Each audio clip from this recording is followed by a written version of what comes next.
Alrighty, everybody. Thank you for joining me here this evening. The time is currently 8:47 p.m. Central, and you have a live look at a very dangerous storm right now that is producing some absolutely gigantic hail off to the northeast of Pumpkin Center. All right, this is out here in portions of Nebraska. All right, again, this is a severe thunder. Or sorry, this is Colorado, not Nebraska.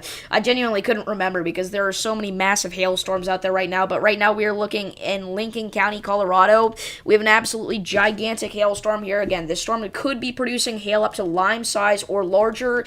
Earlier, this hail core was even more impressive. All right, if we take it a couple of scans back, we can see it is just so concentrated on this one little area here where all this hail is falling. It's previously produced hail in between lime and tennis ball size. We even got up to 81 dBZs at one point here, which is just absolutely insane. That is just gigantic hail. And it's continuing to look that impressive, if not even more impressive, once again, as it continues to head off to the south and the east here. So if you're here in this severe thunderstorm warning, it is vitally important that you make sure that you are immediately moving indoors and away from windows and on the lowest floor of a building, because this is an incredibly dangerous storm that has a history of producing very large hail as well as damaging, destructive wind gusts. So again, if you're in this area, make sure you are seeking shelter immediately. Areas like Pumpkin Center need to heed this warning. And again, making sure that they are getting indoors and away from windows and on the lowest floor possible here, okay? So this is not the only hailstorm we have. It's not even close. We have another hailstorm out here closer to Fountain, Colorado. This one is also producing a swath of very large hail here. It's really interesting, actually. This one has also been going for quite a long time. A lot of these Colorado hailstorms recently have just been absolutely insane.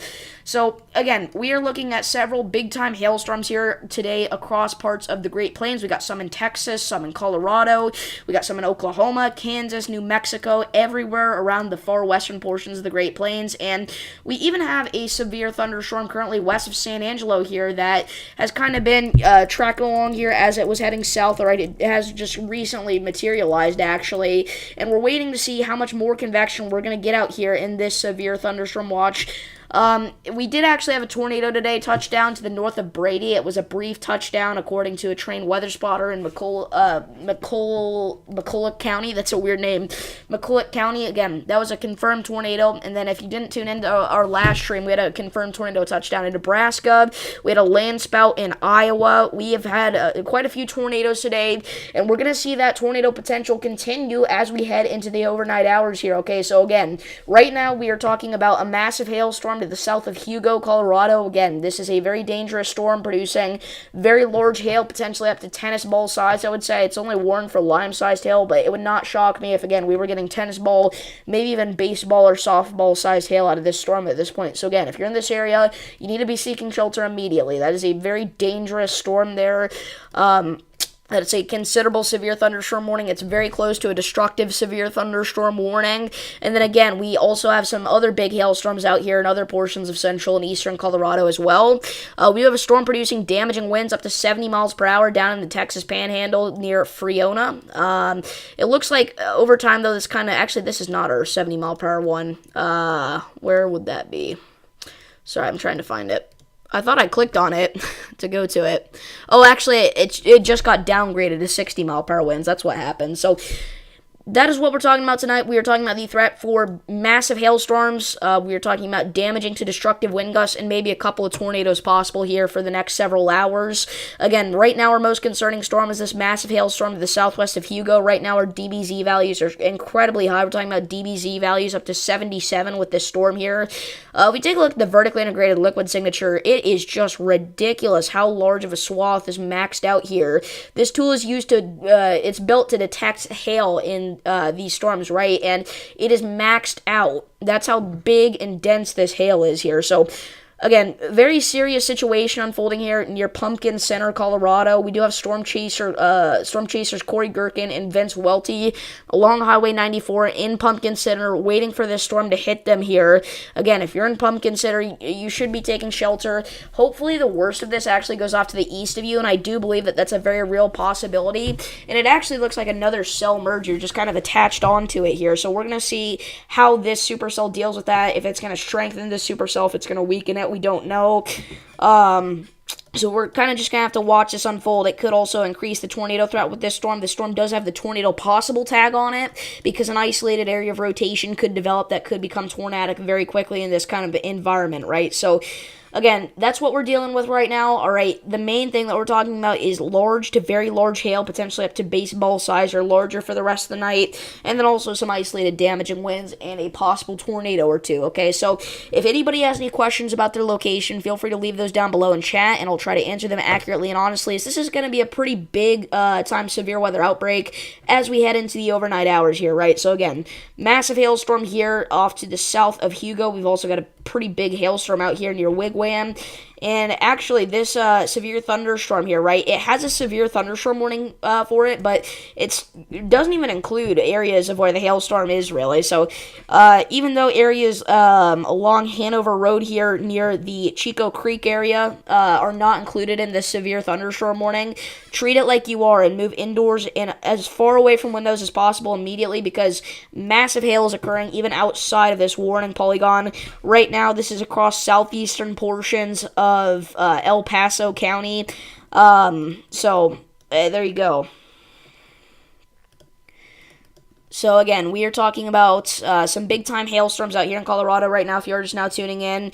One of these has had a history of producing large hail up to tennis ball size here. It had a DBZ value reading of 81 when it was near Limon. And for the past, 30 radar scans or so, it has just been popping off with this absolutely massive hail here as it continues to head to the south towards Highway 94 and Pumpkin Center. Eventually, it's going to head all the way out towards Carville, all right, and areas like Haswell. So, again, we're going to continue to watch this storm here. Thank you for your weather report. No problem. But, yeah. How are my audio levels sounding? Am I too loud? Am I just right? Somebody let me know. How do you guys like the new profile picture, by the way? I just updated it today. My friend Azul made it for me. He's known on YouTube as Azul.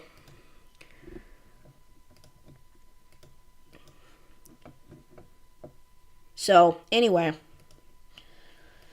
Let's see here.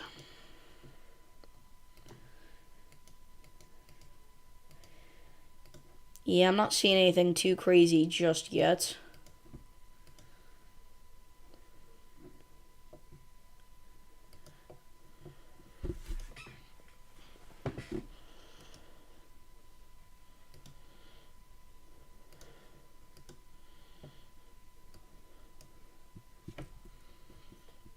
My voice is loud and clear. All right. Thank you.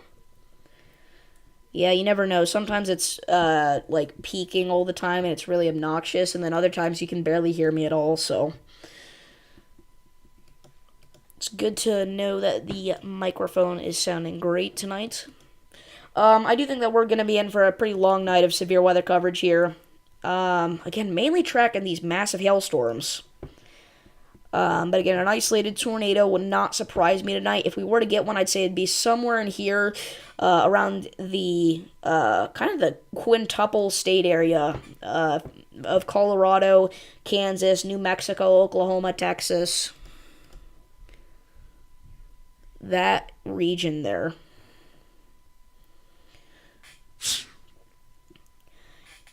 Alright, so it actually does look like this cell merger killed this storm a little bit, but it is still producing large hail up to lime size possibly. So again, if you're in this area, make sure that you are moving indoors and away from windows immediately. Now I'm starting to worry about this hailstorm near Wigwam more because again, not only is the hail becoming larger and larger with it, but a lot of it is actually outside of our warning polygon here. So a lot of people out here don't know that they're in danger whenever they really are.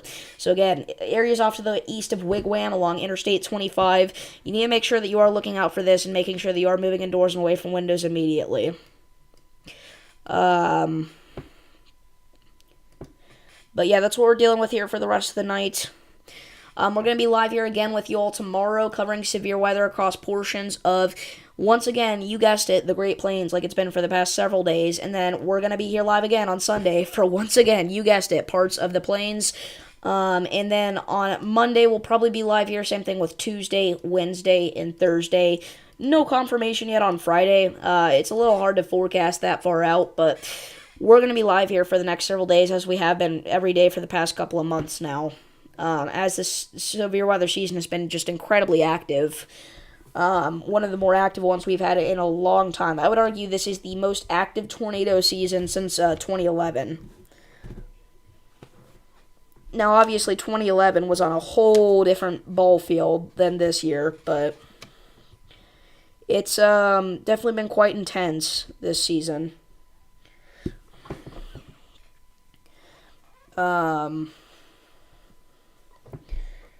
It's just been crazy. I don't know, I mean, 2017 was a pretty intense year, but I don't think that it quite compares to 2024. But, I mean, 2017 did have some big-time tornadoes. But outside of that, I mean, none of the years recently have really been that crazy intense.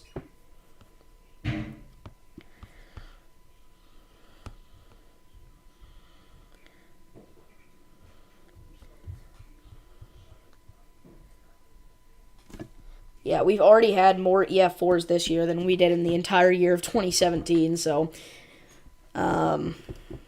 obviously this year is not only the year of many tornadoes, but in particular, a lot of strong tornadoes. Like, if we're just talking about the number of tornadoes in general, there are a couple years in recent memory that would have been ahead of this year, but if we're talking strong tornadoes, 2024 is unmatched. Until you go all the way back to 2011, in my opinion. Even like 2013, I don't think had as many strong tornadoes as this year did. Now, obviously, 2013 had the final EF5, but I don't know. Yeah, I mean, 2013, I'm looking at this right now. It looks like 2013 had 8 EF4s, so I could have been wrong about me saying there have been more strong tornadoes this year, but in total, there weren't that many tornadoes in 2013 overall. There were just a lot of strong ones. And then again, obviously, they did have El Reno, which was the final EF5. I'm going to just go out on a limb here and say that's going to be the final EF5 we see in this decade.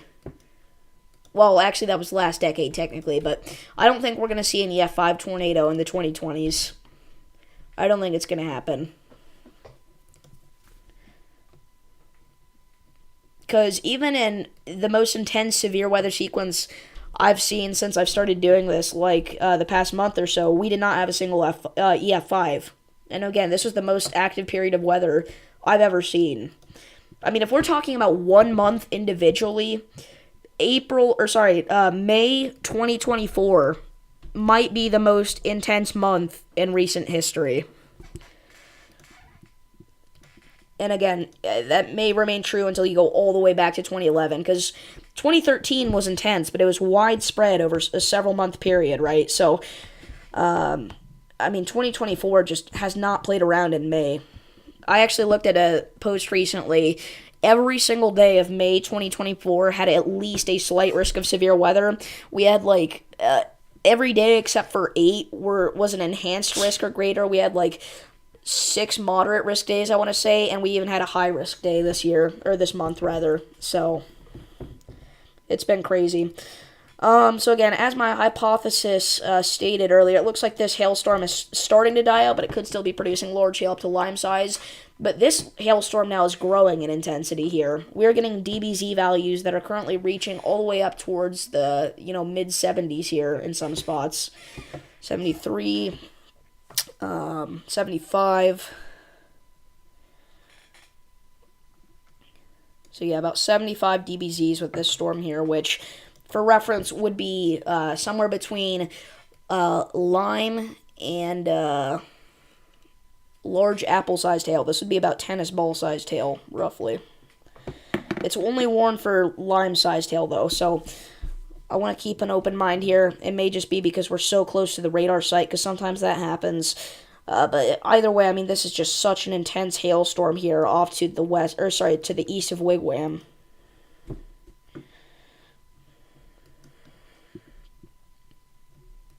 But I mean, if you're in Wigwam, you're fine. I mean, there's absolutely nothing out there right now. But if you're 10 miles east of Wigwam, even, you just got the hailstorm of a lifetime. So, very complicated scenario. And that's one of the reasons the storm managed to become so strong, is because it's discrete. It's not having other cells trying to compete with it and steal all the juice out of this environment. All the sweet storm juice, as I like to call it, that helps storms grow.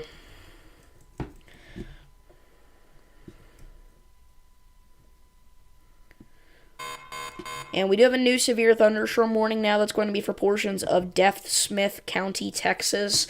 That's an extension for our storm near Hereford. So, Hereford, if you're in Hereford, along Highway 60, you need to make sure that you are moving indoors immediately. You got a new phone? Cool. Is it an iPhone or an Android? Viewers of this channel may know that I'm an Apple person. And that was basically because I was born into an Apple family. But, no, I like Apple.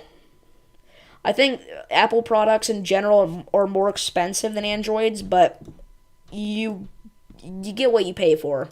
And our storm actually has been downgraded to ping-pong ball-sized hail, surprisingly. I mean, I don't know about you guys, but that does not look like only ping-pong ball-sized hail to me.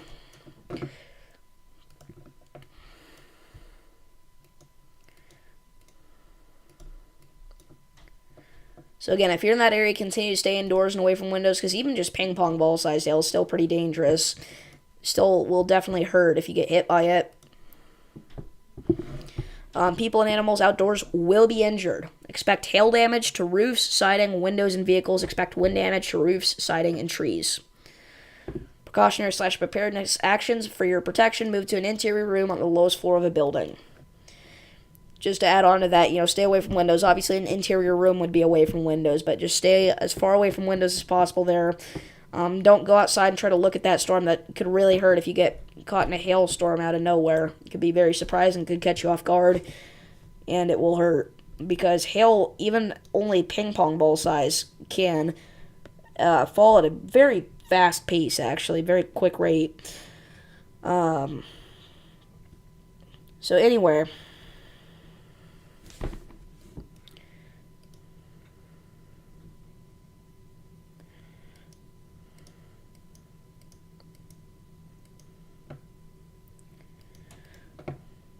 By the way, hurricane season officially starts in 2 hours and 55 minutes, for anybody wondering. It officially starts on June 1st, 2024. It is absolutely insane that we are already in June. That is just crazy.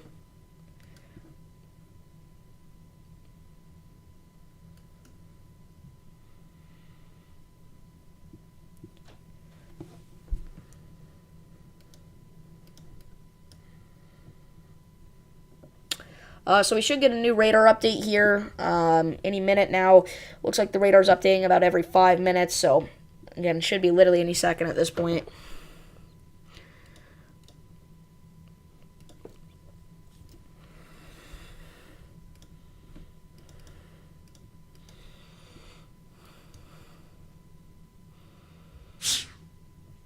Alright, so that hailstorm continues to be very concerning there. As it continues to the south, we'll receive a new severe thunderstorm warning for this soon. For areas really out here in the random place in central Colorado. Very rural. It can become so quick and changes full of surprises. Thanks for your updates and warnings for hail and unexpected weather changes. No problem. That is my job here. Wow. So this hailstorm has really picked back up over to the Pumpkin Center area. Again, I mean, they never dropped the hail tag. It has still been warned for lime-sized hail this entire time, so good for the National Weather Service. It looks like this storm, it did kill our storm up here, but in the process, it absorbed that storm's juice, kind of, if that makes sense. So now this is the major hailstorm. We're talking about it along Highway 94. And that's made things tricky for our storm chasers out here, because originally they were thinking they had several minutes until the hailstorm came over, but now it's right here. So they've got to dash down Highway 94 if they want to get inside of this, which I'm assuming they do, which, that's why they came out here, is because they want to get in a hailstorm. or at least close to a hailstorm. Obviously, getting in a hailstorm is, even for a storm chaser, is a dangerous idea because there have been numerous occasions where storm chasers' windshields have gotten demolished by large hail. It's a pretty common thing, actually. By the way, our storm near Mertzen is no longer severe warned off to the southwest of San Angelo. It actually had a pretty impressive hook echo for a while. Let's see if it was ever rotating. I don't really remember. I don't know if I checked this one or not before I went live. Okay, so it's rotating a little bit earlier. Probably had the tornado possible tag on it at one point, but again, that storm's died since then. And we do have 2 new severe thunderstorm warnings now. One of them is along the Texas-Oklahoma Panhandle border there. This is for areas like Dumas, Guyman, all the way up to Hooker. So if you're including this, make sure that you are moving indoors immediately. And we have a new severe thunderstorm warning as well for a massive hailstorm near Pueblo. As I mentioned, it would receive one. This is now all the way down to $half sized hail and 60-mile-per-hour damaging winds. I mean, I would keep it at least at ping-pong ball-sized hails. We are still getting some very high DBZ values in there. But again, a $half-sized hail, ping-pong ball-sized hail, golf ball-sized hail, doesn't matter. All right, you need to make sure that you are moving indoors and away from windows. I think one reason it has been downgraded is because it probably hasn't gotten a lot of reports of large hail. But I mean, that could just all be chalked up to the fact that this is an incredibly rural area. But areas like North Avondale, the downtown area, you guys need to make sure that you are moving indoors and away from windows immediately. Downtown Pueblo is not included in this. Vineland's not included in this. Divine's not included in this. Fort Reynolds is not included in this. Boone is not included in this. But areas like Avondale are. And Avondale is pretty populated, actually. So, areas along Highway 50 and Highway 96, and then again, Avondale, make sure that you are moving indoors immediately. As we've got ourselves one heck of a hailstorm here to watch. Hello, Texas Chili Ball Edits. Good to see you back. It's been a little bit. And we have another new severe thunderstorm warning now. That's going to be for portions of Castro and Palmer counties, Texas. It's for the threats of 1-inch in diameter hail and 60-mile-per-hour winds near Dimmitt. So if you're in this area, again, make sure that you are moving indoors immediately.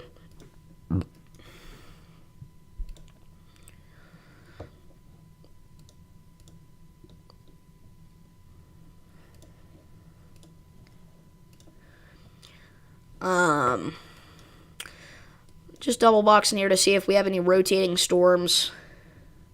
Not seeing anything right now. Again, the tornado threat still exists for the rest of the night. It's not super high, but it never was for this event. By the way, our severe thunderstorm warning for the Muleshoe area has been removed as of 9:10 p.m. Yeah, I mean, I'm just not seeing anything right now that's indicative of an imminent tornado threat. Our storm up here, that is the massive hailstorm near the Pumpkin Center area. Originally I was saying Pumpkin Center, but it's Pumpkin apparently. It does have the tornado possible tag on it, but that's for the fact that it was rotating previously. At this point, it's weak, very broad rotation at best. I will say, though, some form of damaging winds, and then again, obviously the very large hail has been crazy. Things have been going on at your house. That's all right. I didn't mean anything like, why have you been gone? I just meant like, it's been a while. How could you abandon me in my time of need? No, I'm just kidding. So again, 77 dBz hailstorm here. Now even higher. That is 79 there. Yep, 79 dBz hailstorm near the intersection of Highway 94 and Highway 109. Very intense hailstorm here in eastern Colorado. Look at that view from Corey Gherkin, man. Oh my goodness. Dude, look at all those lightning strikes. Now we have a new severe thunderstorm warning. Where is this? This is in Colorado. We have a new severe thunderstorm warning now for another hailstorm here that's all of a sudden become massive. It's for the threat of $half-sized hail and 60-mile-per-hour winds for Kutch and Pumpkin Center once again. So if you're in Pumpkin Center, you're technically in 2 different severe thunderstorm warnings right now, both for the for 2 different storms. I don't know what I was yapping about. Again, just look at how many hailstorms we have out here that have become incredibly intense over the last several minutes. We got 3 right now that are the main concerning ones. We got the one approaching the Boone area over the next hour or so. We've got the one up here to the southwest of Limon, and we got the one to the far south of Hugo at this point. Yeah, that is an amazing view, but also scary. It'd definitely be scary to be out there right now, especially as a storm chaser's perspective. Just look at that, guys. Holy crap, dude. This thing is chucking lightning bolts out every second. Oh my gosh, that is an amazing view from Storm Chaser Corey Gherkin there. Look at Vince Welty's, dude. That's crazy. It's not actually that blue outside. I just want to make that clear. That's just something weird with the camera going on.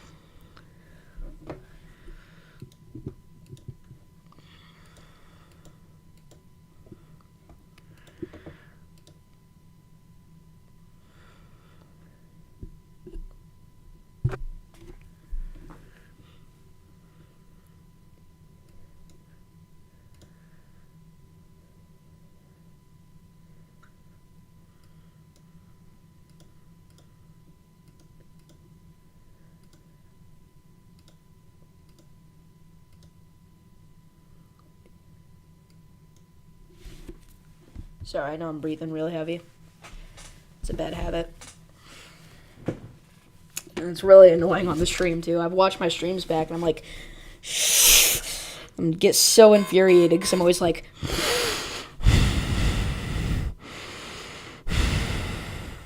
anyway, we have a new severe thunderstorm warning now. Looks like it's doing the thing where it disappears and reappears, so that's great. Oh well.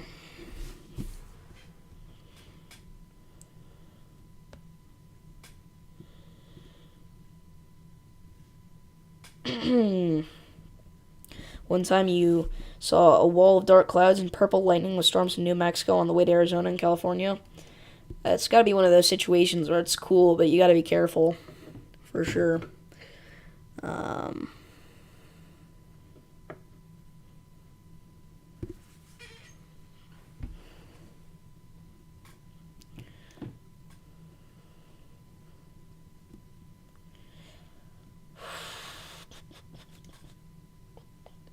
Oh, wait. The new severe thunderstorm warning was this one.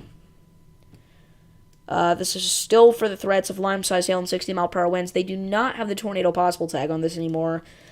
Though, as I said, this isn't really rotating at this point. Just some damaging winds, honestly. If we take a look at the outage map, currently we have about 100,000 customers in Texas without power. We've got about 1,000 customers in Colorado without power. Everywhere else is looking good. We got roughly 10,000 customers in Louisiana without power, but everywhere else is pretty good. 8,000 customers in Arkansas without power. Every time I say it's looking good, I find another state with a bunch of power outages.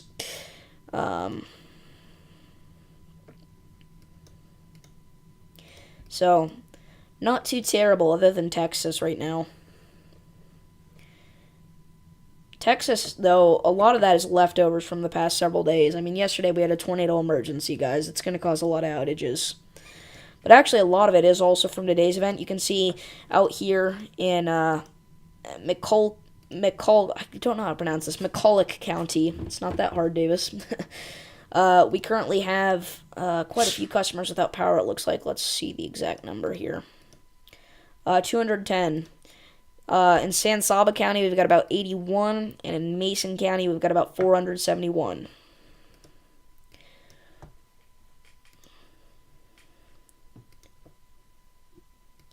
You went to see the tornado damage out by Decatur, Arkansas from the tornado. The damage is really bad. I imagine. That was an EF3. It was in the middle of the night, so I didn't even know what happened until I think it was you, actually, that said something about it in chat. Actually, no, I think I saw something about it, but I didn't realize it was a massive tornado. And it was PDS, but it was not tornado emergency. It could have just as easily gone tornado emergency, though, which is why I say, there's not a huge difference in most situations between a PDS tornado and a tornado emergency. So treat both with as much caution as you humanly can, as humanly possible. It was the largest tornado in Arkansas history, actually? No, it wasn't. You mean, like, by actual size? There's no way.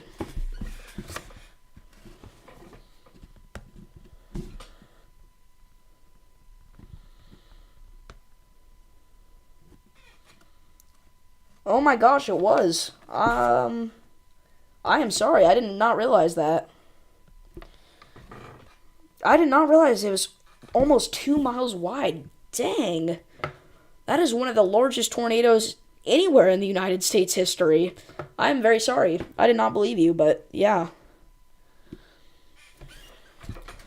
That is actually insane. Jeez. I didn't realize it was high-end EF3 either. That is crazy.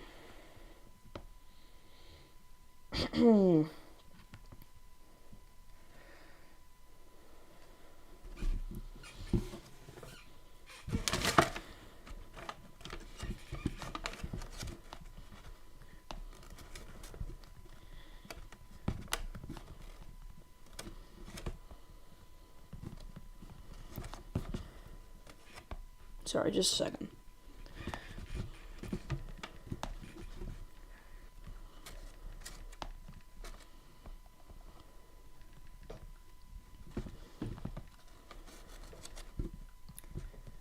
Yeah, I really didn't think an EF3 tornado would have ended up being the largest in state history.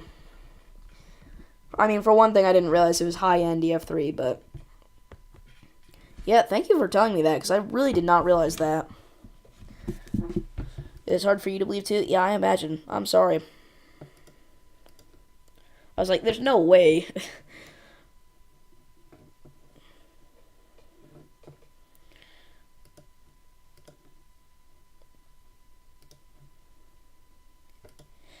And all these hailstorms out here are just massive in eastern Colorado right now.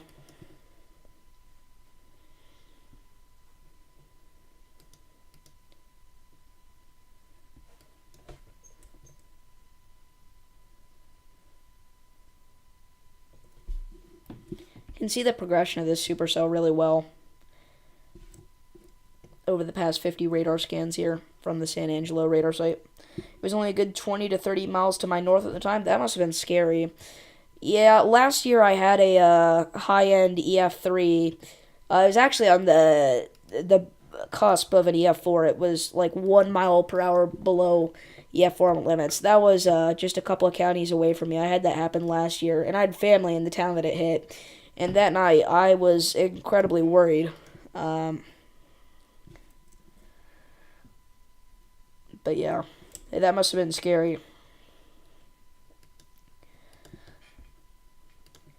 There's still damage in that town to this day. I've been there more recently, and still quite a bit of damage. But I live farther south, though, around the Fort Smith area. Gotcha. You're just in a hotel? Okay. Still must have been super scary to see that. Let's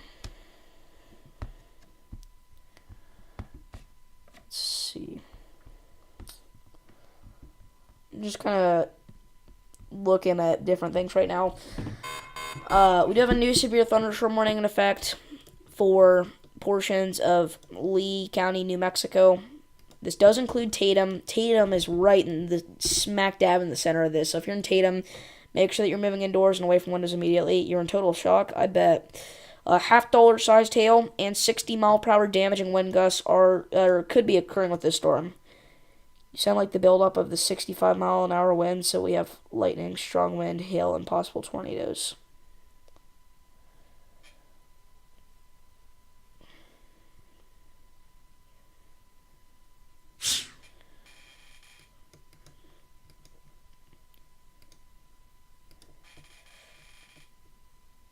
See what Corey Gherkin's feed looks like now. Oh my gosh.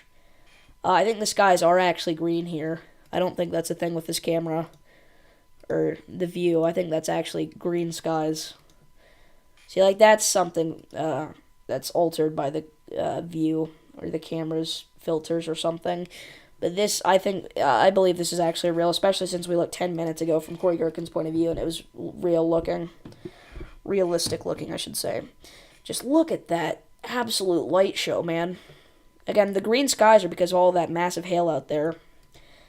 That just shows how big some of that hail is, dude. It's massive hail. Again, if you're in that area, I mean, that's the hailstorm you see once in a lifetime probably out there in eastern Colorado.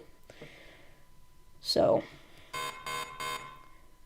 stay safe out there.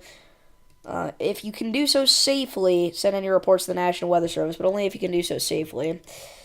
We do have a new severe thunderstorm warning for portions of Hockley and Lamb counties in Texas. This is for the threats of 60-mile-per-hour damaging wind gusts and quarter-sized hail. This is for areas like Littlefield and Anton, other areas along Highway 84 here, as well as 385. This does not include downtown Level Land, but it does include areas to the north of that. Level Land recently got hit by a DVD-sized hailstorm. Yes, DVD-sized hail. That is not exaggerated. It was one of the largest hailstorms in Texas history. I know the biggest was like 6.4 inches, and this was like 5 inches, so. It could have been the second biggest. I'm not aware. I haven't checked, but I think it was the second biggest, probably. Either that or it was very close.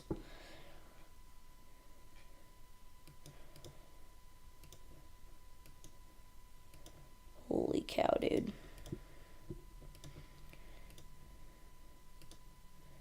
So you guys see that? That's what it actually looks like. It's not like that blue. I think it probably has like a nighttime filter on that camera or something out there. Wow. Gosh, this is insane. Good eye, Brady. You saved the day with that Almost. one. It tried. It tried there for a second. It really did. Oh, It tried to produce a tornado? It might have. He said, you got a good eye there, Brady. And he said, it tried.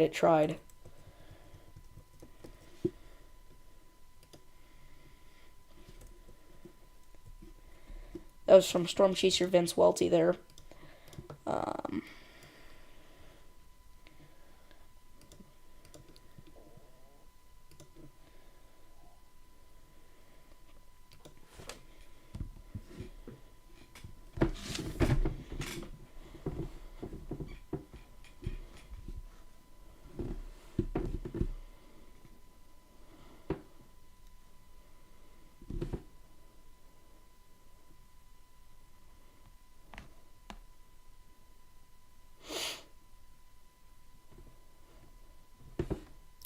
I will say one of the tornadoes over the past month that not a lot of people are talking about that I think deserves more recognition is the Mountain View, Missouri one. I believe it got rated EF3.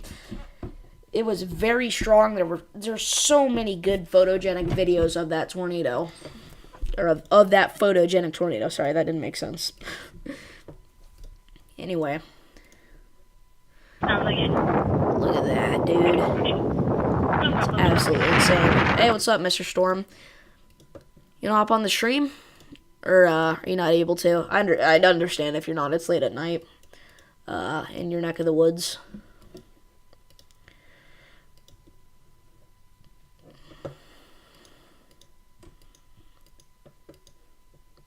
And we really have one supercell down here in Central Texas at this point. At this point, it's not even a supercell. It's a storm over Mertzen. I mean, it's a garden variety storm at this point, guys. It's not going to be doing anything much of significance. It's going to be doing some gusty winds, small hail, heavy rain, lightning. Just your typical thunderstorm down there in Central Texas in late spring. Nothing crazy at all.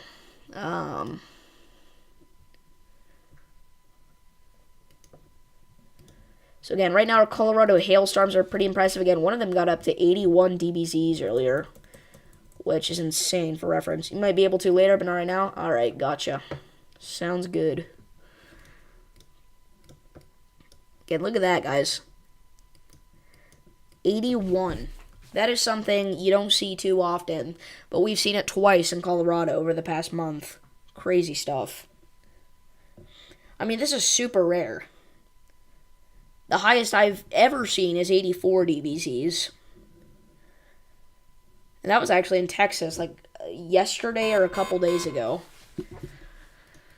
Actually, I don't remember if it was in Texas, but it was in Kansas or Oklahoma, I think. Or Texas, I don't know. We do have a new severe thunderstorm warning for Randall and Deaf Smith counties, Texas. This does not, I repeat, this does not include downtown Amarillo, but areas like Lake Tanglewood, Canyon, you have got hurricane force winds coming in. So if you're in this area, you need to seek shelter immediately on the lowest floor of a building and away from windows.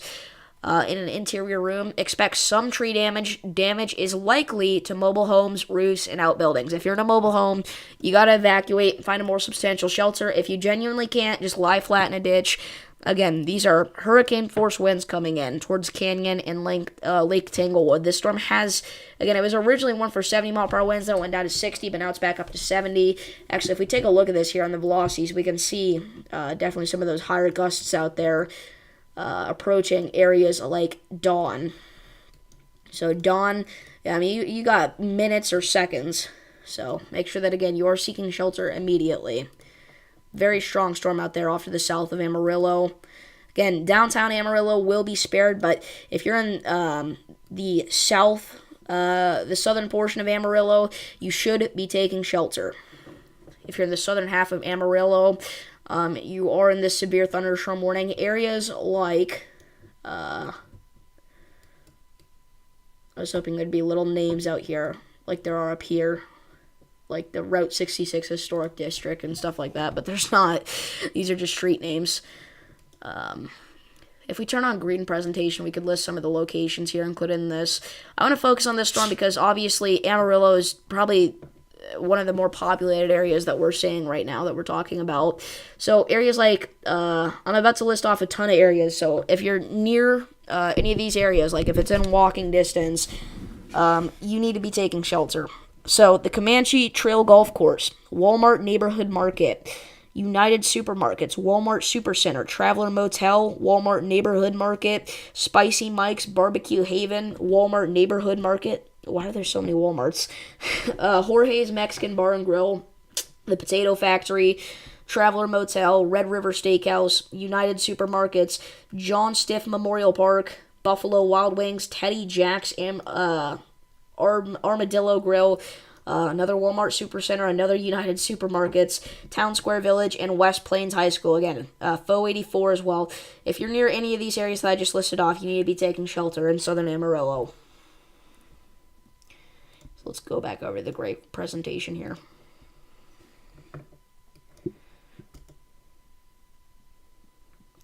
If you're a longtime viewer of this channel, you'll know that I used to only use the green presentation. And now we also have a warning for 70-mile-per-hour winds for a storm heading for the Lubbock area. So if you're in areas like Anton, you need to make sure that, again, you're seeking shelter, same thing with Roundup. These are hurricane force winds coming in. Look at that. That is so weird, dude. That looks so weird. Oh, that's weird looking. Dude, that's so weird. I don't know what's causing that. That is just a really weird look.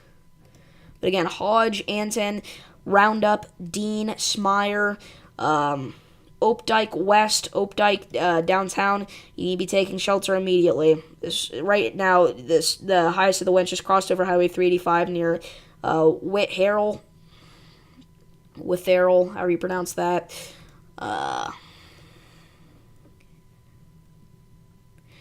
And now our storm in Lee County, New Mexico is up to lime-sized hail as well.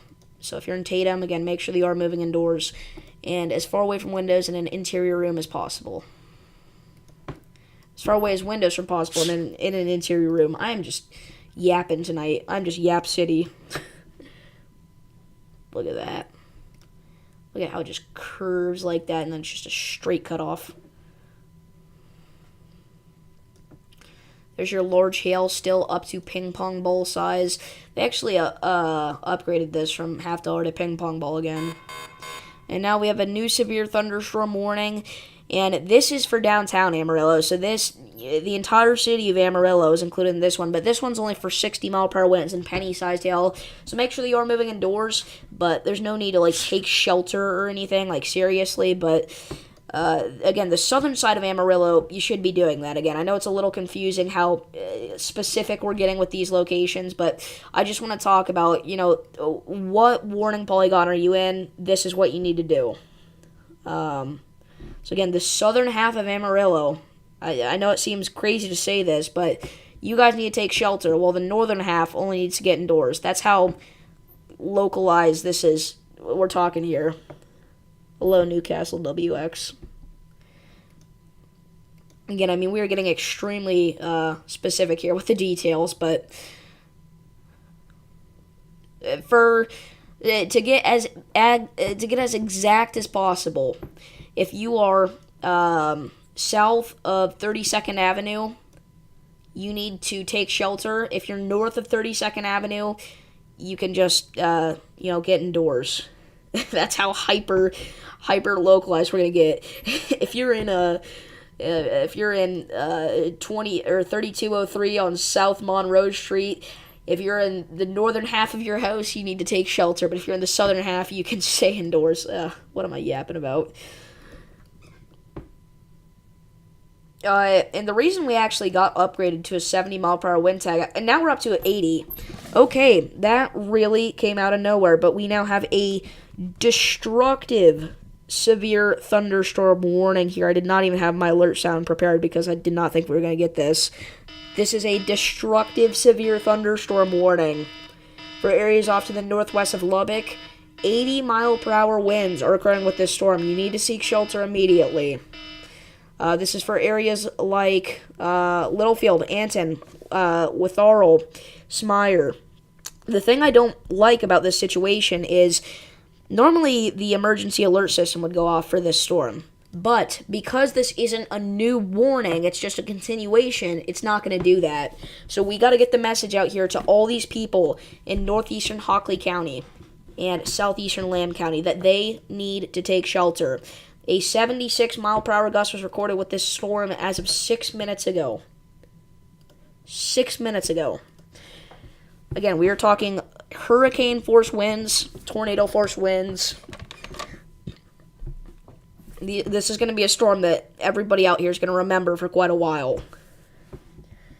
Flying debris will be dangerous to those caught without shelter. Mobile homes, flying debris will be dangerous to those caught without shelter. Mobile homes will be heavily damaged. Expect considerable damage to roofs, windows, and vehicles. Extensive tree damage and power outages are likely. If you're in a mobile home, you need to find a more substantial shelter. If you genuinely can't, lie flat in a ditch.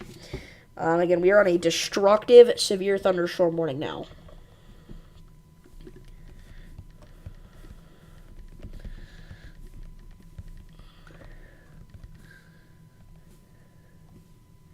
Sorry, I'm just updating the stream title right now.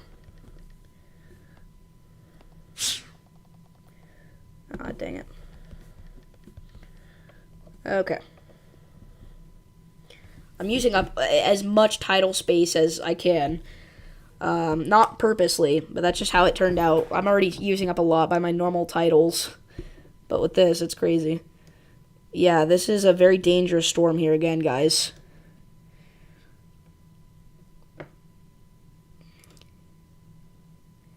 I was not expecting to see this tonight, especially not in our marginal risk zone. Like, what the heck?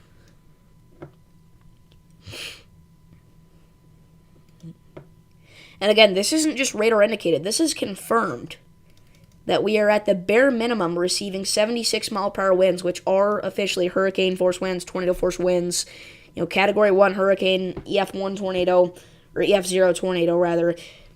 Pretend that's coming in. What would you do? Do that in this situation. Look at this. This is a dangerous storm, capable of producing large hail driven by severe winds. Seek shelter now inside a sturdy structure, and stay away from windows. If you're caught outdoors, cover your head and neck. Yeah, the storm is crazy, Andy. Again, this is a very serious situation here. And this is a storm that you can't play around with, or it's going to be very dangerous for you.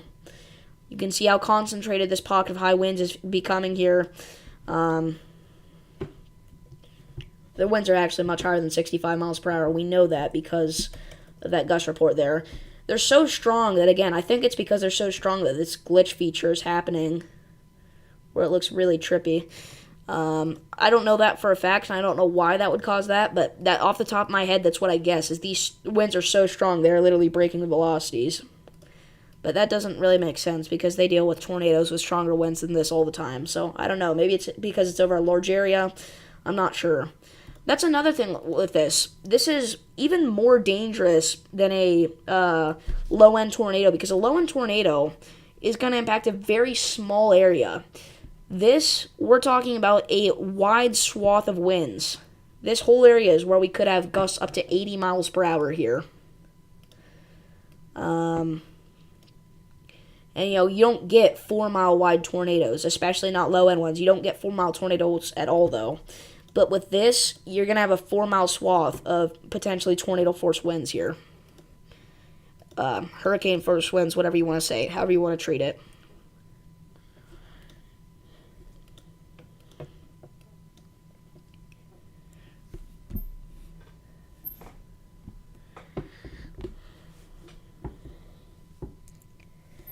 And I do have a new mesoscale for you guys. Let me go ahead and pull that up. That was a really bad voice crack. This is mesoscale discussion 1101, which is crazy because we hit mesoscale discussion 1000 earlier this week. The hail and damaging gust potential continues across Weather Watch 361. For areas like Limon, Cheyenne Wells, Eads, Lamar, La Junta, Colorado here. So look out for that. That mesoscale is in effect until 10 p.m. Mountain, 11 p.m. Central. People need to be dressed with protective head covering and sturdy shoes and clothing. Yep, that is good advice there. Again, treat this like it's a tornado, guys. I've been through an 80 mile per... Oh, crap. Okay, the glitch is fixed, and that's definitely your confirmation there that that's what was glitching it out. Okay, so actually the swath of winds is way, way, way larger than 4 miles wide. Holy cow. This is an 11-mile wide swath of extremely life-threatening winds, estimated by radar to be of 90 miles per hour to 95 miles per hour. Now, that is elevated 0.4 degrees into the atmosphere, but easily 80 mile per hour winds over a large swath here near Anton. And again, this all came out with the most recent velocity scan. We have a new severe thunderstorm warning. It's destructive. This is breaking. Once again, don't have my alarm sound prepared, of course. We have another destructive severe thunderstorm warning, and this one is extremely dangerous because it includes downtown Lubbock, Texas. If you're in Lubbock, you need to seek shelter immediately on the lowest floor of a building, away from windows, in an interior room. Make sure that you have protective gear on, like a helmet if possible, like a baseball helmet or something, to protect yourself from flying debris. Yeah, this is insane, Mr. Storm. Very insane.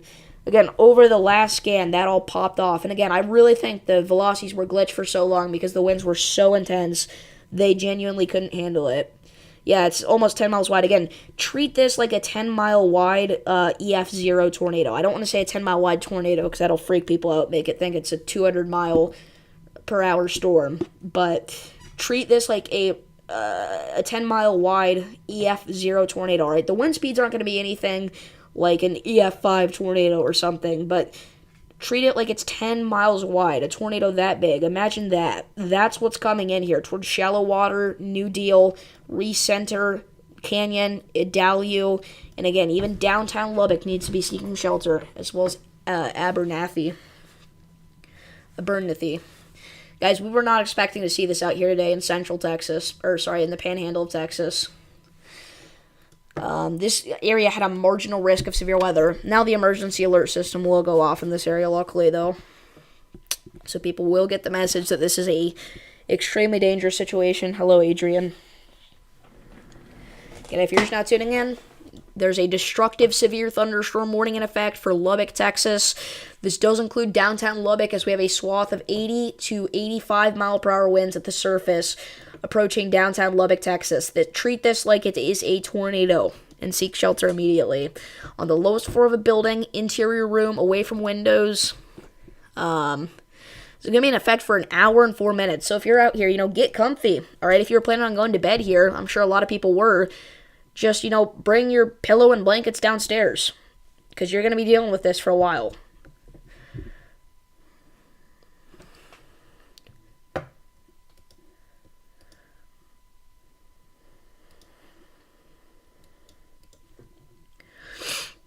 And now we have another gust report of 87 miles per hour. So we are talking about close to 90 mile per hour winds now. Look at that, 87. They need to update this to 90-mile-per-hour wind warning because I could easily see 90-mile-per-hour gusts getting there. Yeah, it is exploding around Anson. Again, 87-mile-per-hour winds. Official. That's reported. Have I experienced a tornado? No, not personally. I've had ones close to me. I had to take shelter before from tornado warnings, but a tornado has not directly gone over my house in my lifetime.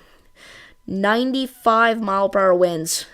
Now that again is elevated 0.4 degrees in the atmosphere. But again, it is confirmed that we are getting 87-mile-per-hour winds here, which again are EF0 force tornado winds here. So again, you guys can expect a lot of damage, a lot of power outages out here. There's going to be quite a bit of destruction across several areas, I'm sure.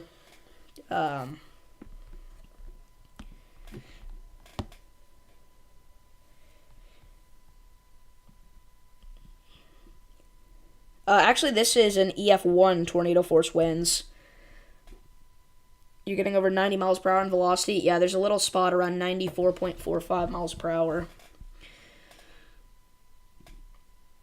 Again, treat this like an EF1 tornado.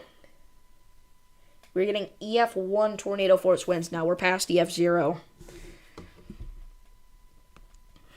So, EF1 damage is, where we have damage to some, weaker structures. The weaker structures are usually completely destroyed in EF1 tornadoes. When I say weaker structures, I mean like mobile homes, cars. With EF1 tornadoes, we see extensive tree and power damage. We see lots of power outages. That's going to happen here. Again, the city of Lubbock, Texas needs to be taking shelter right now. Everybody in the city, doesn't matter where you're at. If you're in this polygon, you got to go right now. Again, this is a life-threatening situation. This is a particularly dangerous situation. Huge Boeing segment, yeah. Again, this is a PDS severe thunderstorm warning. Should have just titled it PDS severe thunderstorm warning on the stream title instead of destructive. But I think destructive, a lot more people recognize what that means. PDS just stands for particularly dangerous situation, but a lot of people don't know that. So again, we've had multiple gusts of 75 plus mile per hour, which, again, those are multiple reports of hurricane, even tornado force winds. So if you're out here, you got to take cover now. And we do have a new severe thunderstorm warning now. And that's 90. They've upgraded it. It's 90.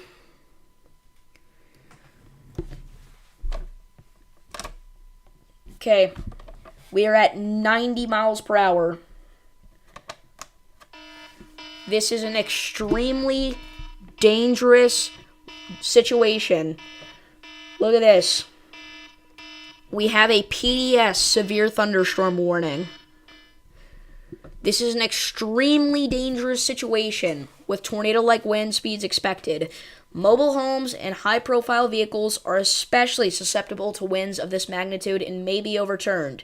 For your protection, move to an interior room on the lowest floor of a building. This storm has potential to cause serious injury and significant property damage.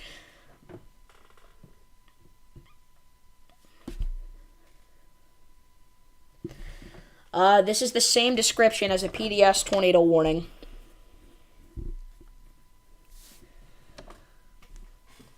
Almost the same exact description here. It's a little different, but it's a little lower end, but still. Again, this is a PDS severe thunderstorm warning now. And this is for downtown Lubbock. This is breaking news. Yeah, I'm amazed too.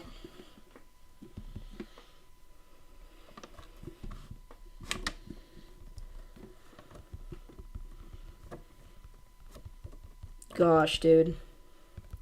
When I started this stream, I thought we were going to be covering Colorado hailstorms for most of it. Wow.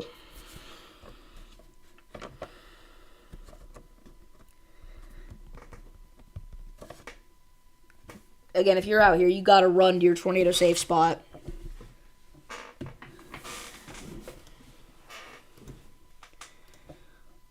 Oh my goodness. This is just such a deadly storm. Again, if you're here, I mean, this is a once-in-a-lifetime storm producing destructive, life-threatening winds up to 90 miles per hour. I never mentioned, by the way, where our new severe thunderstorm warning was. It's in Colorado. I forgot about it completely because I'm totally focused in on this storm right now. Again, it says radar indicated, but there was a report of an 87 mile per hour gust. There's not any difference between 87 and 90. I mean, technically there is, obviously, but there's not going to be much of a difference in the damage that we see. So, again, if you're out here, you need to run to your tornado safe spot. Even though this is not a tornado, this is a life-threatening storm. Gosh, dude. Again, this is just such a deadly situation here. This is not something we see very often.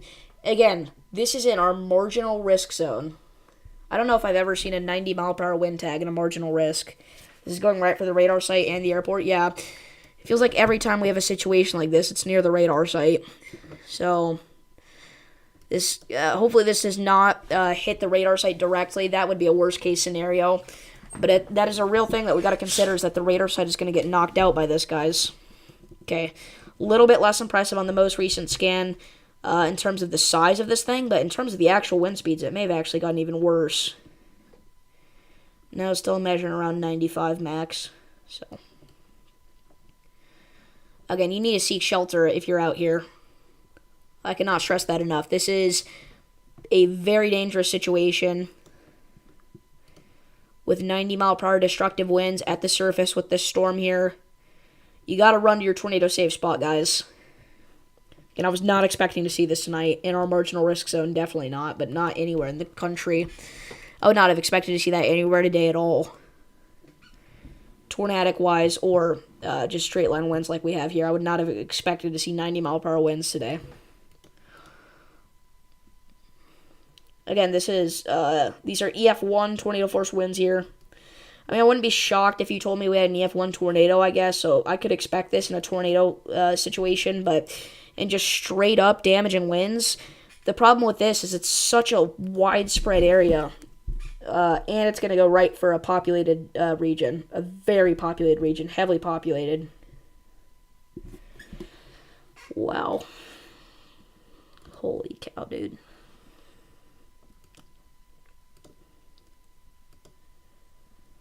Oh my goodness.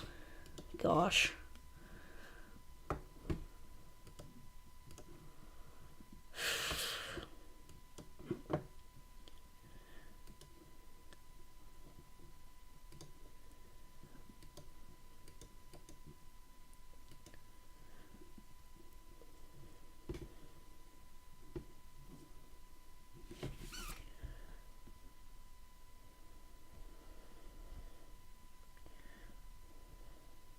These winds are going to go right through shallow water, yeah.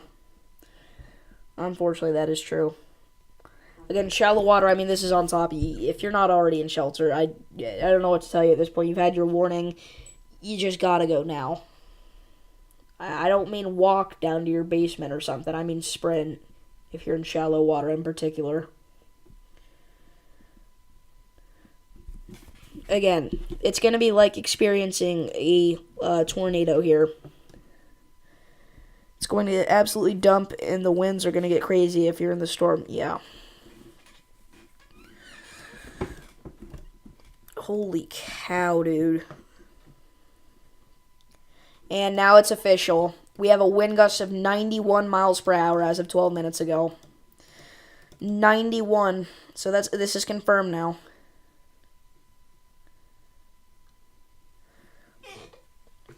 .91 mile per hour destructive winds.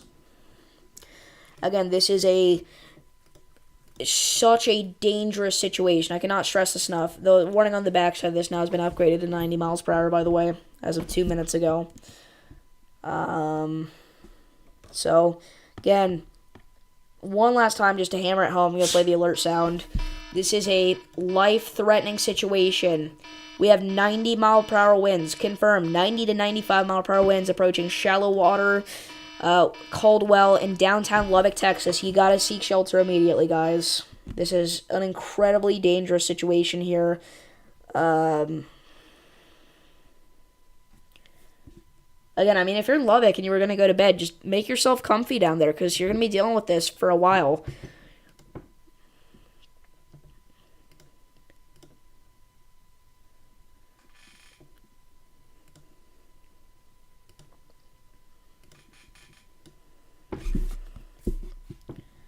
Holy crap, dude. Waiting to see that 91 mile per hour gust report on Radar Omega. I don't know if it's going to pop up or not, but it would have by now, actually, if it was going to, because it was actually sent in only 4 minutes after this one, the 87. I mean, it just rose so quickly.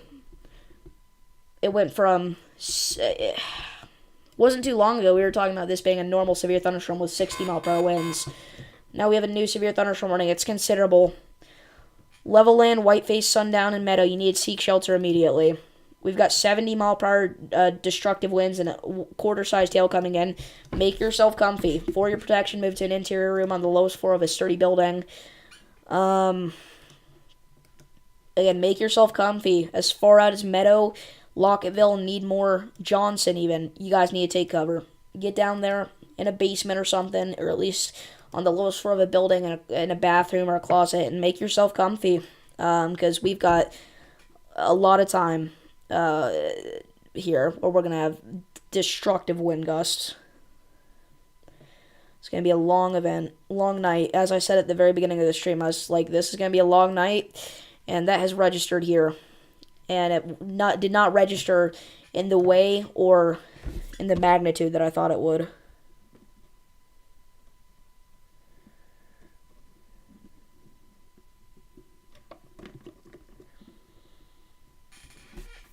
Thank you, Artisha. I appreciate it.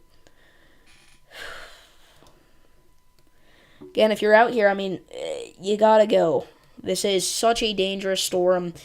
Again, this is the most dangerous storm we have seen all day, anywhere in the entire country, guys. I saw this warning get condensed there, and I was worried it was going to go bumped up to 100 mile per hour winds and be confirmed or something. Gosh, dude.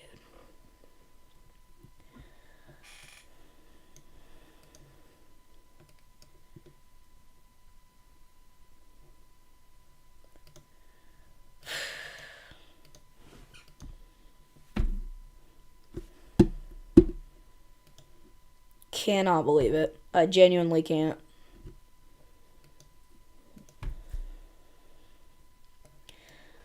I mean, a while ago we had the Houston derecho that killed 4 people, or 3 people, 3 or 4, I don't remember. I'm not saying this event is going to be on the same magnitude, and Lubbock isn't as populated as Houston anyway. It's not going to track for as long, but this is going to be something where a brief period, it's going to be somewhat similar to that event. Not on the same magnitude, but it's going to be close. Destructive winds, very incredibly high, unexpected, heading for a massive city in Texas. Two very similar situations, to the Houston one and this one. Wow, dude. We have 17 people watching.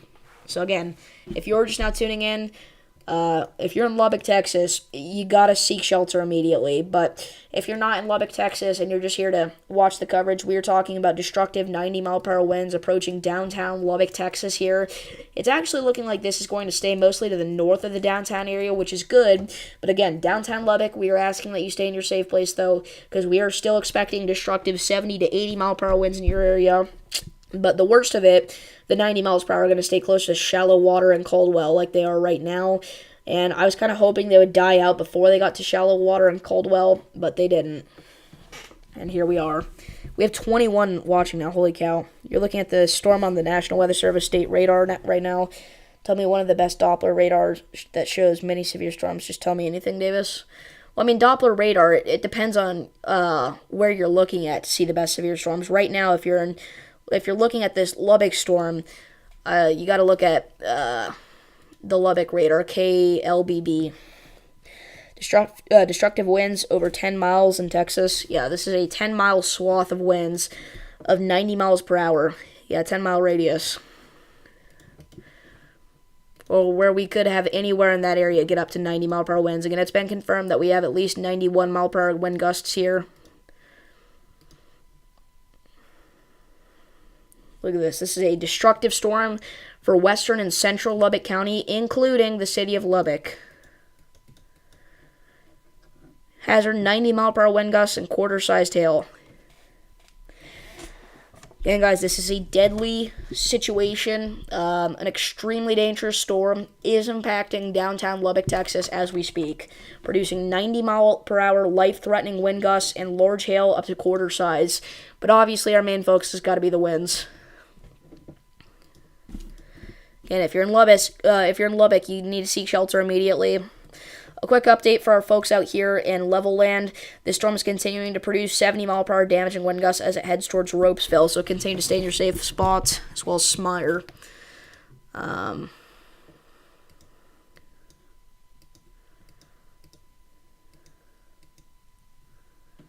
Wow, dude. Very emotional time for a lot of people right now out here in Lubbock, I'm sure, as they watch their city get battered by 90-mile-per-hour destructive winds. And I really thought the winds were dying down, but over the past few radar scans, they are starting to intensify and become more concentrated again, I should say. Wow, dude. Yeah, don't stay in a mobile home. It's too unstable for destructive winds. Get into a safety, stronger shelter and underground shelter in place. Yeah, if you're in a mobile home, you got to get out of there. A mobile home is not going to do well with this. As you can see, even the National Weather Service is saying, in this storm, mobile homes will be heavily damaged or destroyed. They're not saying maybe. They're not saying there will be a little bit of damage. They're saying it will be heavily damaged or destroyed, your mobile home. And usually in a situation like this, again, it's only terrible if you actually get hit by the tornado. But in this, it's like a situation where the tornado is like 10 miles wide. So now about 12 and a half miles wide. Yeah, this is impacting downtown shallow water right now. If you're in shallow water, I'm praying for you.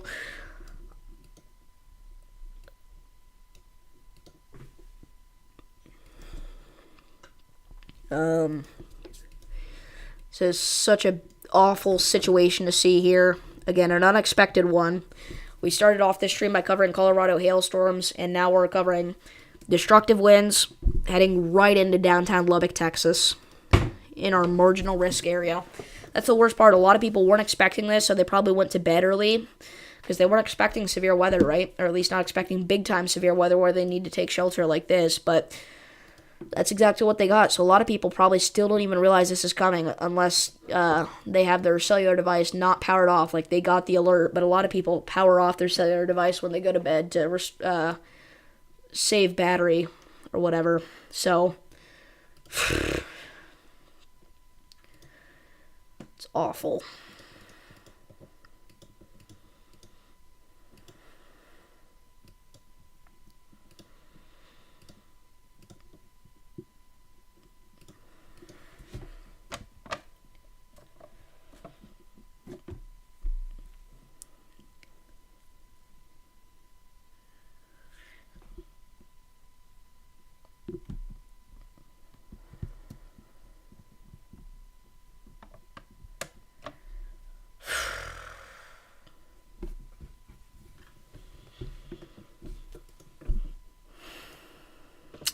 Now this has the tornado possible tag on it.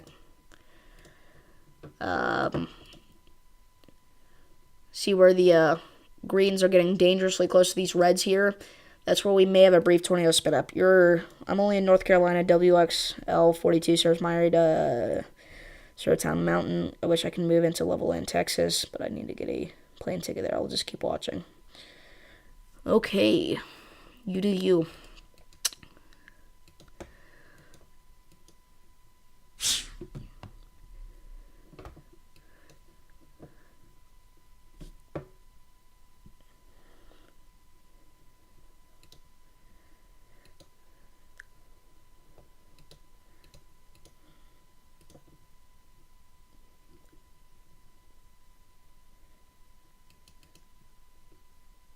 Wow.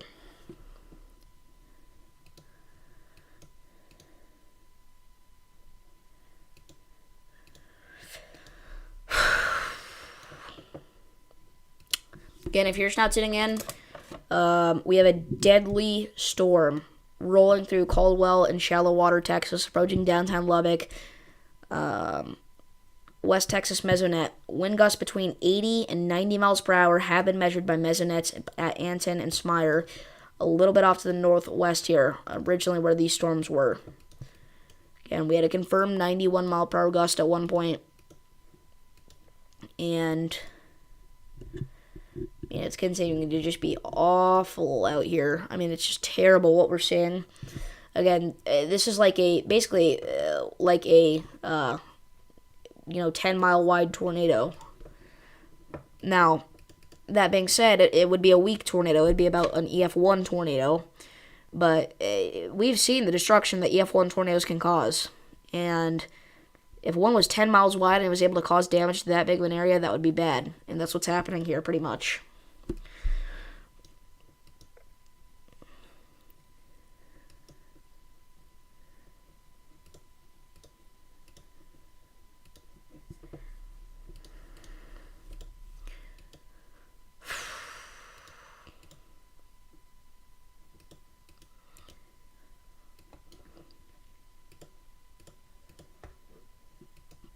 This always happens in the most populated areas possible as well.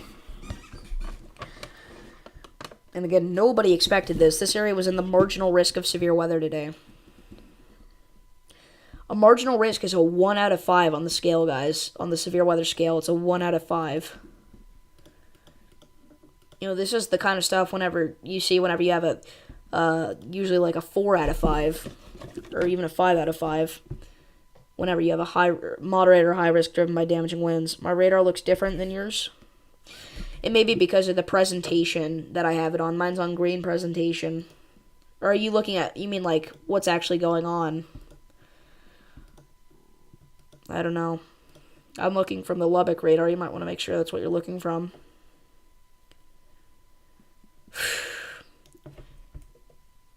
I would watch this here. Along Interstate 27 to the north of New Deal, we have a possible tornado trying to spin up here. Again, if you're in this area, you should already be in shelter, but again, I want to reemphasize the extremely dangerous storm all over the place in this warning box, but that little area there could try and develop a tornado here over the next several minutes as we speak. And luckily, it's looking like the worst of it is going to stay north of downtown Lubbock, actually. Lubbock may only get, moderate rainfall. That being said, you're still going to get damaging winds. Be in your safe place. If the winds go back south, like originally, like if the swath goes a little further south, like it was, like out to here, then that could be terrible again. But you're going to call with someone from Lubbock, and he's pretty chill at the moment. Yeah, I mean, downtown Lubbock, like I said, it's not even raining yet in downtown Lubbock. But areas to the north of Lubbock are where we're really watching. Oh, it's normal again? Good? Okay. Again, we're talking about areas like New Deal, Liberty, Caldwell, Shallow Water. But downtown Lubbock, again, it's still going to storm. But it's not going to be like it is up here. So that's the good news. Again, originally it was looking like downtown Lubbock was going to get hit. But at this point, I don't know, it may just skim the very far northern portion of Lubbock. The worst of it will. You live in Lubbock, you need to be taking shelter. Again, this is a very dangerous situation if you're in Lubbock. But again, mainly at this point, to the north of Lubbock is what we're talking about. But again, even downtown Lubbock is technically included in that destructive severe thunderstorm warning for the 90 mile per hour winds, so take shelter immediately. It's blowing on west side and it's raining. Yeah, that's to be expected here. Thank you for your reports. And now we have an 81 mile per hour gust out of Smyre. And that's kind of from our other supercell here. That's only one for 70 mile per hour winds, but it may go up to 80. We'll see here. It hasn't, though, and that has been information that the Storm Prediction Center's had for, 15 minutes. Now, obviously, the National Weather Service issues warnings, but the Storm Prediction Center would, let the National Weather Service know about that, obviously. Don't be driving in windswept areas. Yeah, for sure. There's going to be a lot of debris out there, loose objects floating around. There's going to be sticks, loose objects that anybody had in their driveway. There's going to be tree limbs down. We have a new severe thunderstorm warning, but it disappeared. But I'm interested to see what this is. So this is 80, and again, it's for our other cell now. These are very close to each other, but they're two different cells, and now this one's producing 80. This is unbelievable. We have an 80-mile-per-hour destructive storm heading for Wolfforth, New Home, Wilson, and Ropesville, Texas right now. You need to take cover immediately. On the lowest floor of a building in an interior room. There you go. West Texas Mesonet and Smyre gusted to 81 miles per hour. Now the radar site is getting hit. Ugh. Yeah, the radar. Oh, gosh, dude. Hopefully the radar doesn't go out. That's going to be really bad. Luckily, we still have our mesonets and our reporters out here. It's a very populated area, but still, we need our radar to see this really well. Again, this is a worst-case scenario at this point for areas around Lubbock. Again, the good news is we have a pocket of super high winds going to the south of Lubbock. We have a super high pocket of winds going in the north of Lubbock, but downtown Lubbock is right in the middle of those, and they might get spared. But again, you should be seeking shelter still.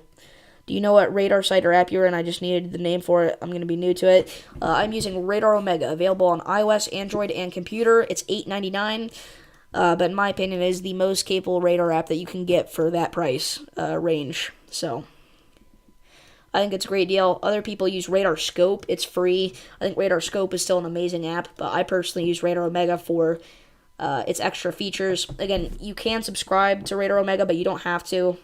The base version only costs $8.99, and it's not a monthly payment or anything. It's just one time. But again, you can buy extra features like I have here. I have the Alpha subscription because you get all these different features here with the Alpha subscription. And it's not like ridiculously expensive. This is the kind of stuff, though, that they use on, your local news station. This is the kind of technology they're using, and you can have it on your phone for $8.99. How crazy is that? And you can get even more stuff, actually. You can get storm chasers. It's great. Now, a lot of local news stations have storm chasers out whenever there's severe weather in their area, but still, you can watch them live, and not only whenever the TV weatherman brings it up. So anyway, back here to our severe weather coverage. I will say the viewer activity has been incredible this stream. There's been so many people chatting, and I love it. Keep it coming. I mean, I'm happy to answer any questions about any locations right now. Please keep it related to the weather. That's all I ask. But I mean, outside of that, I am obviously thrilled to have this many people watching right now. We have 20 watching, which is amazing for me. One of my more viewed streams ever. We've had this consistently for the past, 45 minutes or so as we've been covering this. Alrighty, Roo. So again, if you're just now tuning in, we're doing ongoing severe weather coverage. We've been live for almost an hour and a half now, guys, covering severe weather here. Right now, we are talking about 90-mile-per-hour destructive winds impacting downtown Lubbock, Texas. 91-mile-per-hour wind gust was recorded off to the west of this area. Wind gusts between 75 and 90 miles per hour have been measured by mesonets at Anton and Recenter. Where am I from? I am from Illinois.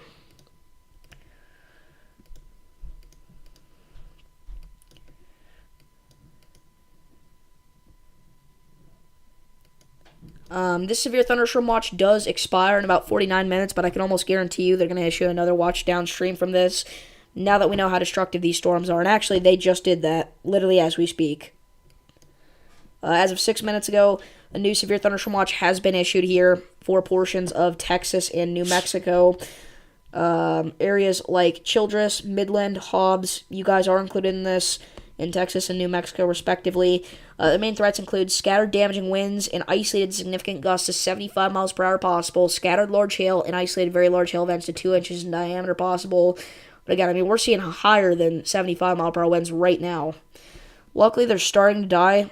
Luckily, right before it hit the radar site. But yeah, the weather is crazy everywhere right now. Yeah, the area of near 90 mile per hour winds, guys, is near the radar site here, as Mr. Storm has mentioned in chat. So, it's crazy out here right now, guys. Cannot believe it. Once again, absolutely insane. This has happened so many times this year in 2024. It's ridiculous.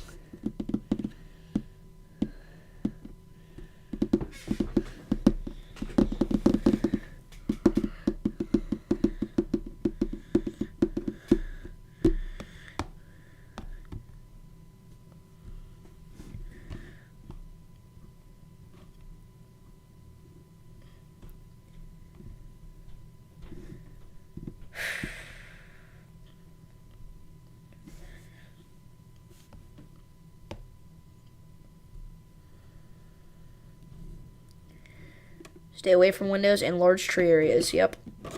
94.4 mile per hour winds on top of the radar. That is not what you want to see. Crap, dude.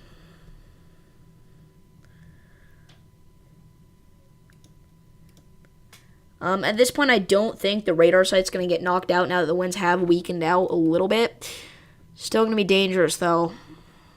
You thank me and you will sub. Thank you. I appreciate it. Again, if you're new here, I don't want to, be pushy or anything, but I would appreciate it if everybody here were to like and subscribe. We do severe weather coverage multiple times a day for everywhere across the country, everywhere across the United States.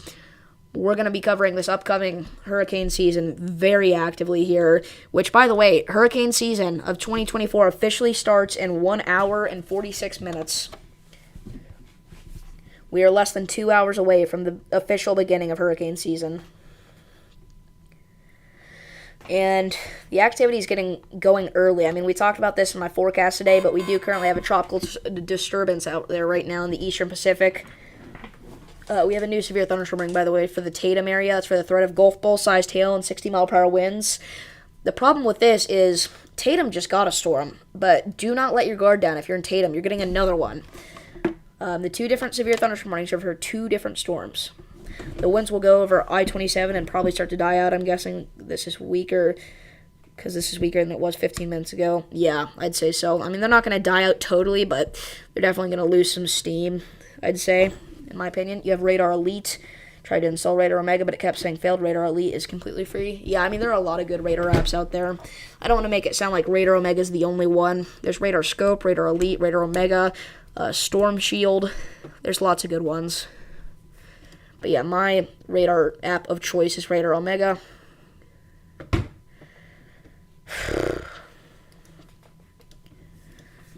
Wow. Look at this. They're getting specific enough down to the point where they're talking about buildings that this is going to impact. The Lubbock Science Spectrum. That's just because it's listed as a location on the National Weather Service's map format. It's not because of how intense this storm is, but... And as of 14 minutes ago, this storm is still producing 68 mile per hour gusts and 58 mile per hour gusts continued for a 10-minute period. So we're talking about severe winds, gone for 10 minutes in some spots straight the entire time. Again, Lubbock has been spared so incredibly here. It's barely even sprinkling in Lubbock, most likely. But you have 90 mile per hour winds going to the north of you and 80 mile per hour winds going to the south of you. Everybody in Lubbock probably hates me right now. They're like, nothing is going on. Why did you tell us there was going to be a big storm? Well, it looked like there was going to be. Luckily, you have just barely missed it.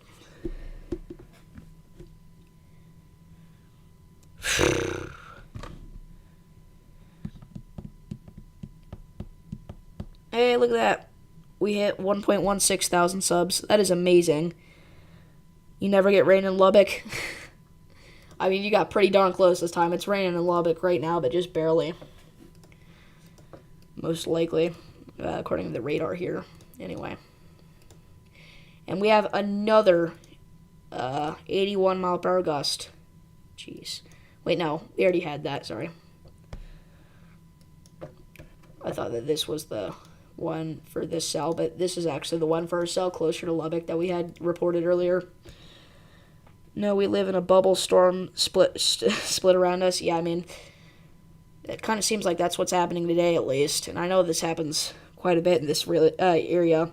I'm glad that we do have a lot of viewers in the Lubbock region. That's good.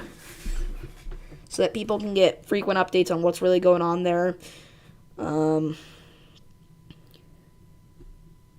See a little glimpse of yellow spot on Radar Elite. It's happening near San Angelo, Texas. Yeah, I mean, there's just some showers rolling through there right now. It's barely raining at all. This is like the only shower we actually have. A lot of the other stuff you're seeing under... Actually, that's contamination. I mean, there's some stuff to the south of San Angelo, but have a great night. Be safe. All right. Yeah. I don't know if you're talking to me or somebody else, but yeah. Everybody, stay safe out there. We're not ending stream yet, but... And now, as of 10 minutes ago, we have another 81-mile-per-hour gust. This is seriously a new one this time. Jeez. That's from our southwestern supercell, which at this point, this one's more concerning to me than the big one up here near Lubbock. A lot of people think this is one storm out here, probably, but it's actually two big ones. The max ones you've seen were 85 miles per hour from tropical storm or weak hurricane. West Texas Mesonet measured a 64-mile-per-hour gust in level land.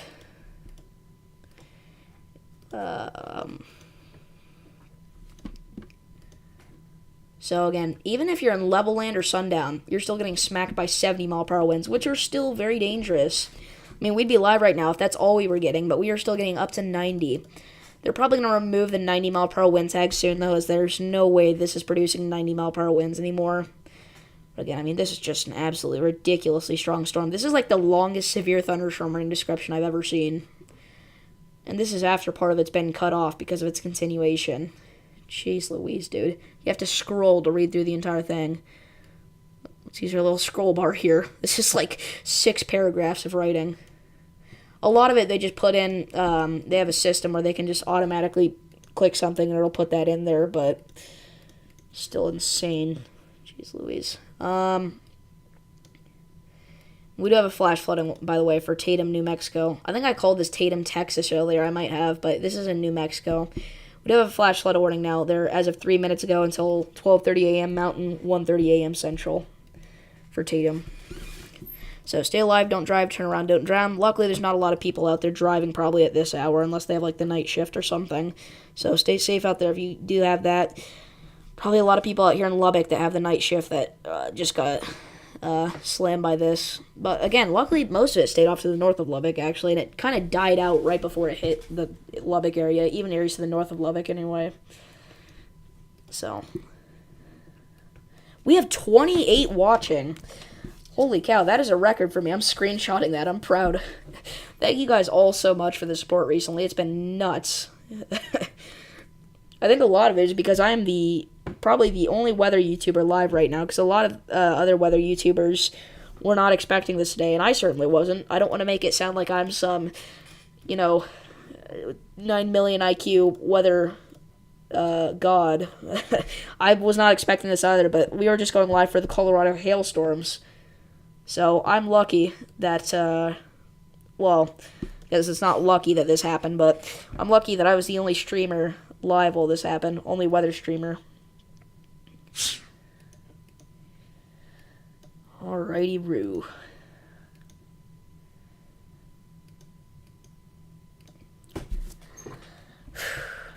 We're at 1163 subs, so we've gained even 2 more since I mentioned our sub count a few minutes ago. Thank you guys all so much for the support. Part of it may actually be because I updated my profile picture. I think a lot of people are less likely to click on it whenever they see, a child's face on a weather channel. But whenever I just have a profile picture like that, I think it actually draws in a lot of people, so I want to thank Azul for that. Notify people it's vital to stay informed on Davis's weather. Very informative information. Indeed. Indeed.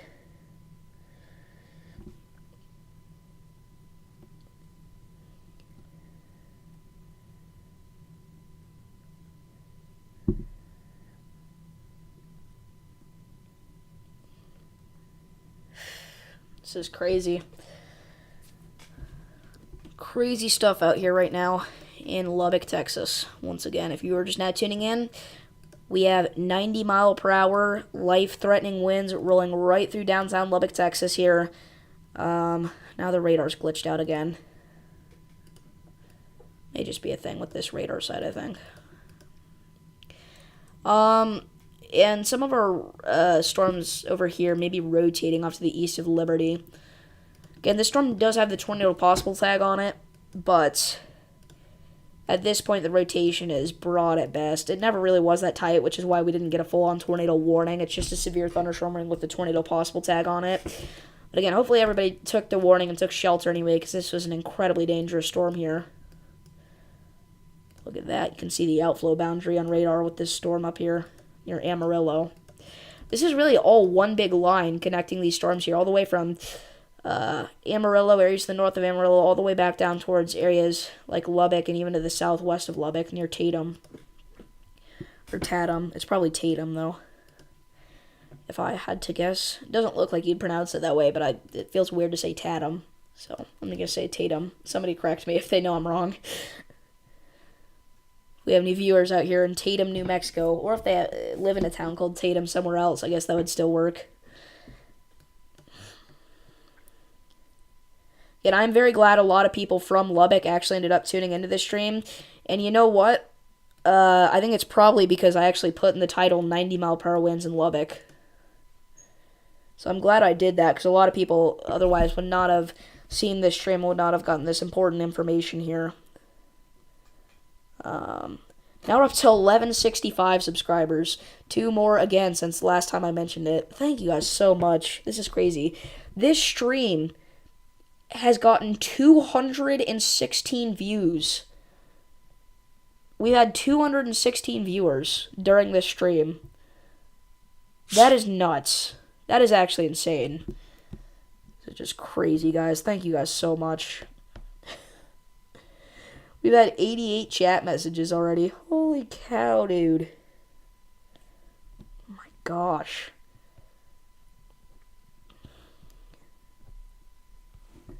This is the most support I've ever gotten on a single stream, ever, by far.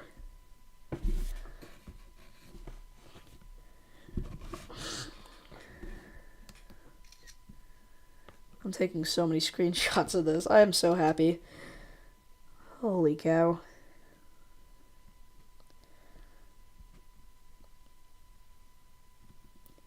Anyway, I'll stop yapping. Let's get back into the weather coverage here.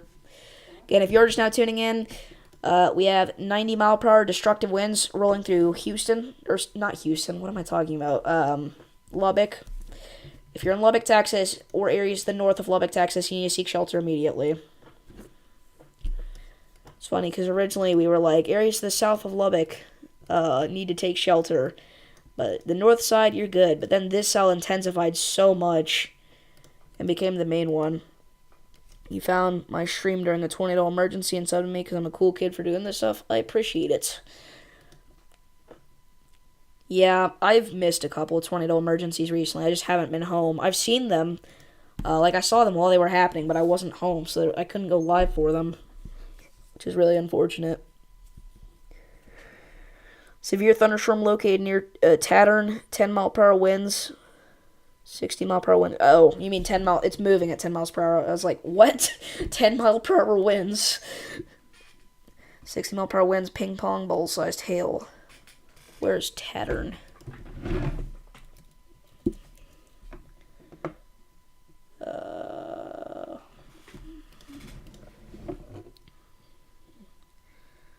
Not seeing that anywhere. I see the one for Tatum for golf ball sized hail. I don't see anywhere called Tattern for ping pong ball size. I think you're talking about this one though, because it also has 60-mile-per-hour gusts since moving at 10 miles per hour. Wow. Again, I cannot believe what just happened. This was absolutely ridiculous. I know I've said this like 100 times now, but we started off this stream by covering the Colorado hailstorms, and it turned into a nearly 2-hour long stream, one of my longest streams ever, covering life-threatening hurricane force winds roll through a metro in Texas in a marginal risk of severe weather area. Just the craziest combination of things you can ever think of. Yeah, I think he does mean Tatum, or Tatum, however you pronounce it. I think that's the storm he was talking about.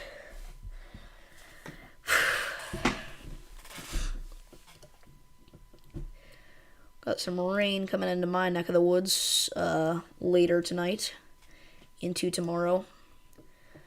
Most of it, those staying in far southern Illinois right now, though.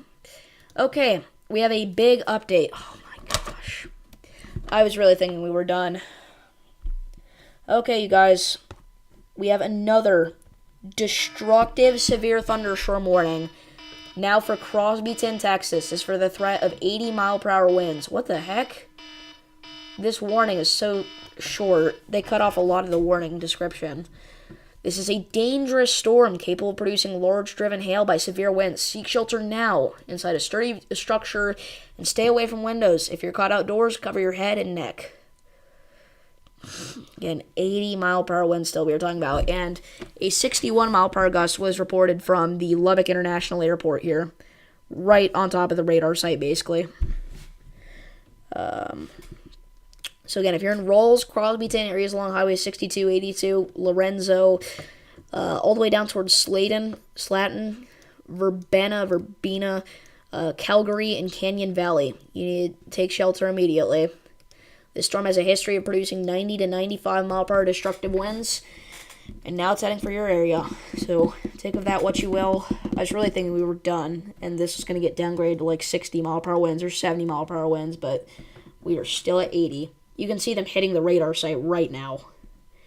Again, that gust right on top of the radar site area, on top of the airport, was 19 minutes ago. So, wow. Dude. This is so sad to see. The power outage map is probably going to be pretty gnarly. Let's turn it on here. Yep. We have about 100,000 customers in Texas without power. Wow. But those are all actually, they were already there. So, I'm a little confused. We just don't have any power outages reported from Lubbock County yet. Not Lubbock County. Yeah, Lubbock County. Couldn't remember if the actual county was called Lubbock or not. Let's turn off the county outages.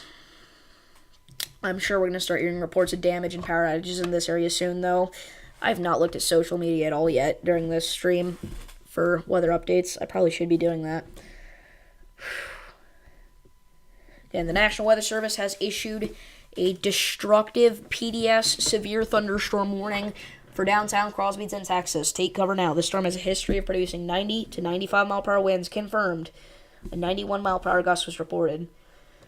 So you got to run your tornado safe spot. Even though it's not a tornado, you should treat it like one. We were talking about tornado force winds / hurricane force winds here in this area. So take that seriously and take cover immediately.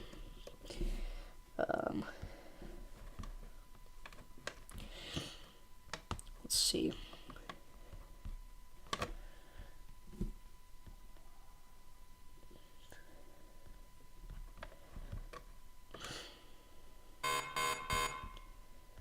We have a new severe thunderstorm warning again. This might be a normal one, though, not one of these. All the warnings we've been getting, I'd like to point out, are down here. All the other storms are no longer severe, except for a couple in Colorado. We have a severe thunderstorm warning now for a storm that was originally just special weather statement warning, but it is up to a severe thunderstorm warning for half-inch in diameter hail as it approaches Carville. So if you're in Carville, move indoors and away from windows immediately. This storm is also even trying to rotate a little bit. It doesn't have its act quite together yet, enough to produce a tornado. But how do you check the power outage map? You just have to go into the settings area here, the little 3 lines there in the top left-hand corner of your screen on your Radar Omega app. It's under Data Overlay Settings. You click on the thing that looks like a little power line there, power pole, and here it is. Sorry, I was a little late reading that. We're now up to 29 viewers. Again, if you're just now tuning in, we just watched 90-mile-per-hour destructive winds roll through downtown Lubbock, Texas, and we are continuing to watch 80-mile-per-hour destructive winds roll through Crosbyton, and 80-mile-per-hour destructive winds roll through Wolfforth and other areas around Lubbock. We're now up to 1,167 subscribers again. It went up 2 more since last time I checked. Again, thank you guys all so much for the support on this stream. It's been ridiculous. This is, again, the most watched stream I've ever done. It's the most interacted one. It's absolutely insane. Thank you guys so much. Really do appreciate it. If you're interested, tuning into the channel, subscribing, liking, really appreciate it. I do reliable weather updates multiple times a day. I do forecast videos. I do severe weather coverage streams like this very often, again, multiple times a day. Especially whenever we have big-time weather events like this. But even the smaller ones, we don't discriminate anywhere around the country, no matter how big or small the event is. We have 19 likes. That is the most liked stream I've ever done. Again, this is the most watched stream I've ever done. You guys are amazing, seriously. Everybody that watched this stream, even if you didn't like and subscribe, I appreciate it so much. West Texas Mesonet and Wolfforth measured a 78-mile-per-hour wind gust.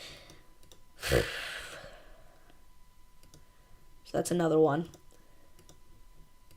Again, almost 80 miles per hour. Again, we have had destructive severe thunderstorm warnings ongoing in a marginal risk area for the past hour and a half now. Almost. Holy crap. Okay. I guess I said earlier the only other warnings we have are in Colorado. I forgot we have this one in southeastern New Mexico for the Gulf bull-sized hail and 60-mile-per-hour winds near Tatum. This is still a pretty dangerous storm here. Again, you need to make sure that you're moving indoors and away from windows immediately in that area, but it just does not compare to 90-mile-per-hour destructive winds in a metro.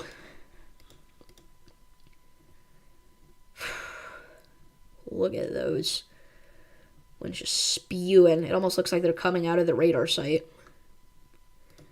But that's just where they are right now.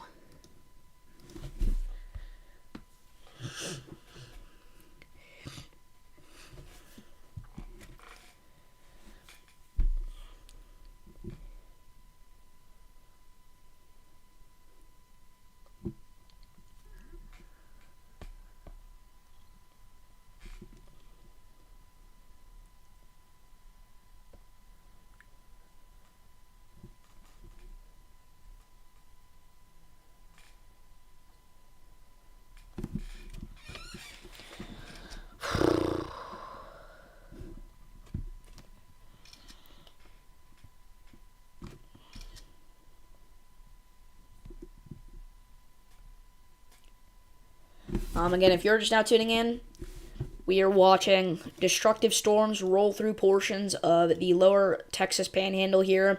We've been live covering the severe weather for almost 2 hours now, and we're continuing here. Jeez Louise.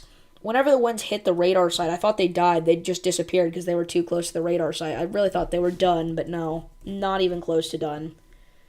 Not even close. Not anywhere near close.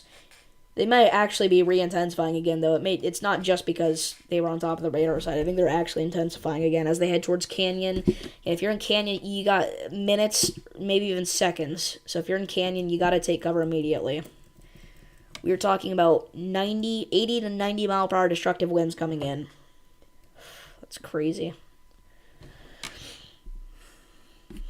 Some of these winds, unfortunately, did impact northeast Lubbock. I really thought Lubbock was going to get out of here scot-free, but unfortunately that did not end up being the case.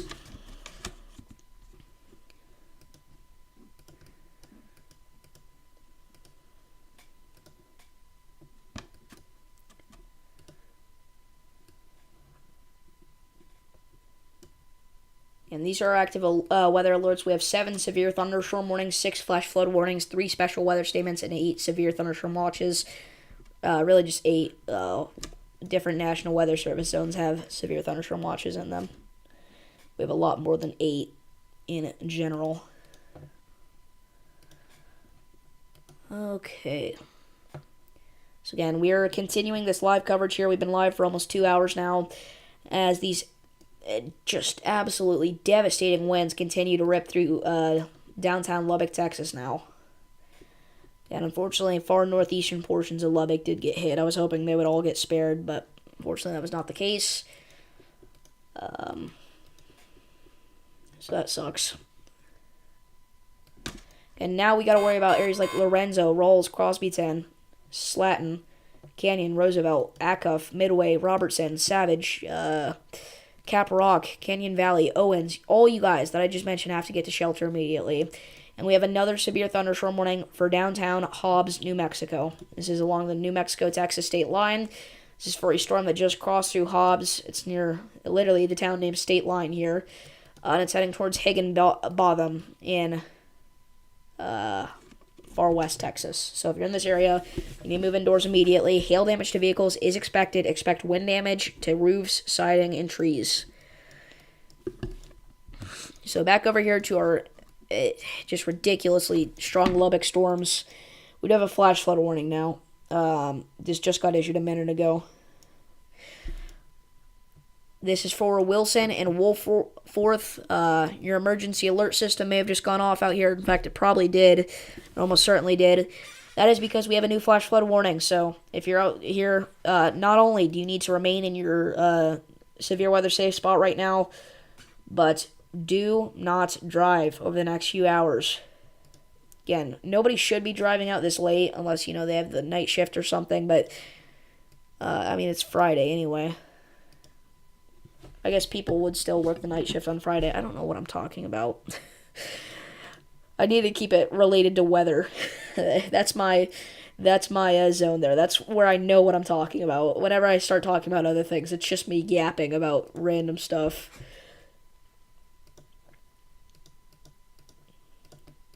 Wow. So again, they issued a downstream watch just because of this big line of storms here as it continues to roll through areas like Lubbock. It's a little confusing because it's so big, but you can actually see the bow echo shape. And now we have another destructive, severe thunderstorm warning. Oh my goodness. We have a new destructive, severe thunderstorm warning for Lubbock and Post, Texas. This is in effect for an hour and 21 minutes. So if you're out here, you got to seek shelter immediately. This is a destructive storm for southern Lubbock County, New Home, Tahoka, and Wilson.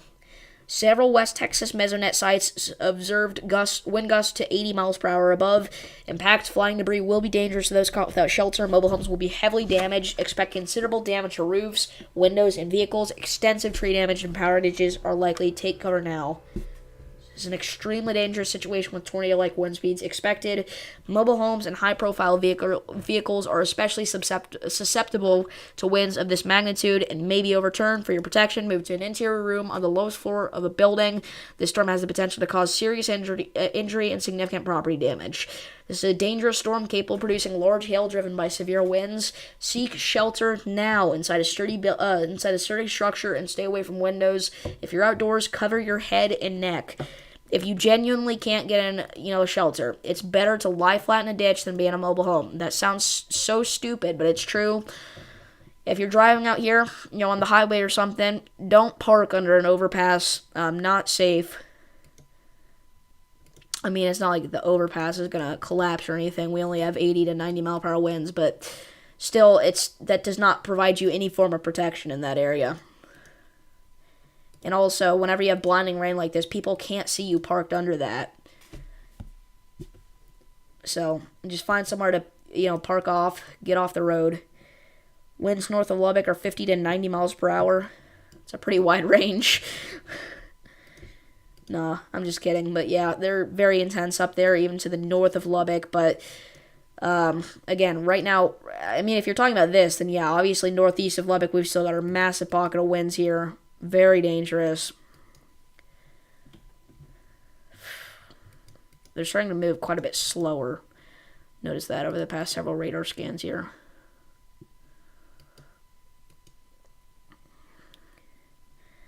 I will be a monkey's aunt if Lubbock actually gets rain, but I will prepare like always, haha. Is this actually a thing that I'm not aware of? Does Lubbock always just get spared? Because multiple people have brought up that reference in chat. Is that true? It doesn't look like they got spared this time, unfortunately.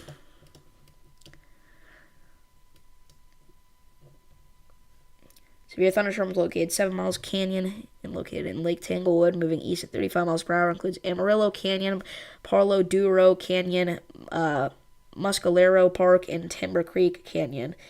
It's hail and rain in southwest Lubbock right now.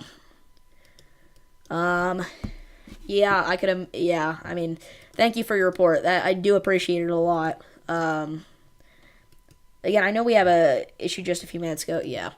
I know we have a lot of Lubbock viewers out here, and I really do appreciate you guys sending in all these severe weather reports. That helps us know what's going on out here. That helps us get the message out to these people.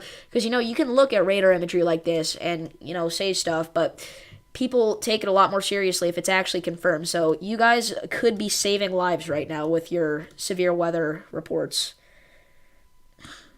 So true and so annoying. I did not know that was actually a meme. Well, there we go. This is WX meme learning with Davis. Gosh. If you're just now tuning in, we have been live for 2 hours covering severe weather in the Lubbock, Texas metro area. We have been watching 90-mile-per-hour damaging winds and quarter-sized hail just batter Lubbock here in areas around Lubbock. And we have another new severe thunderstorm warning. For Brownfield and Plains, this is for the threat of 70-mile-per-hour winds and quarter-sized hail. If you're in this area, you need to seek shelter because while this isn't one of our 80 or 90-mile-per-hour windstorms, 70-mile-per-hour winds are still very dangerous. Make sure that you are moving indoors, interior room, on the lowest floor of a sturdy building. If you're in a mobile home, evacuate, find a more substantial shelter. If you can't, just lie flat in a ditch. That goes for the same if you are in a car. And it's a different part of this bow echo line here. This is going to be close to I don't know if I want to pull out the word derecho, but it's going to be a derecho-like event, but it's going to be over a small area, so it won't be a derecho, because while, we weren't expecting this out here at all to happen in our marginal risk, it's virtually impossible that it happens too much further east than this. But again, we weren't expecting this to happen either, so we'll see. If this actually ends up being a derecho, that would be very crazy, even more surprising than the Houston derecho event, and that was a big surprise. Okay. Yeah, if you're not aware, recently Houston, New Orleans, and Mobile all got slammed by a massive derecho. Every time, it was really interesting, every time one of those major cities approached, the winds just skyrocketed, and it was very bad for a lot of people. It killed like 3 or 4 people in Houston. We had a big cluster of storms up here in the DFW metro recently that I think killed 1 or 2. I mean, we had a tornado emergency in Texas literally yesterday, guys. In the Midland, Odessa area. Texas just cannot get a break. Before that, we had a tornado emergency in northeast Texas.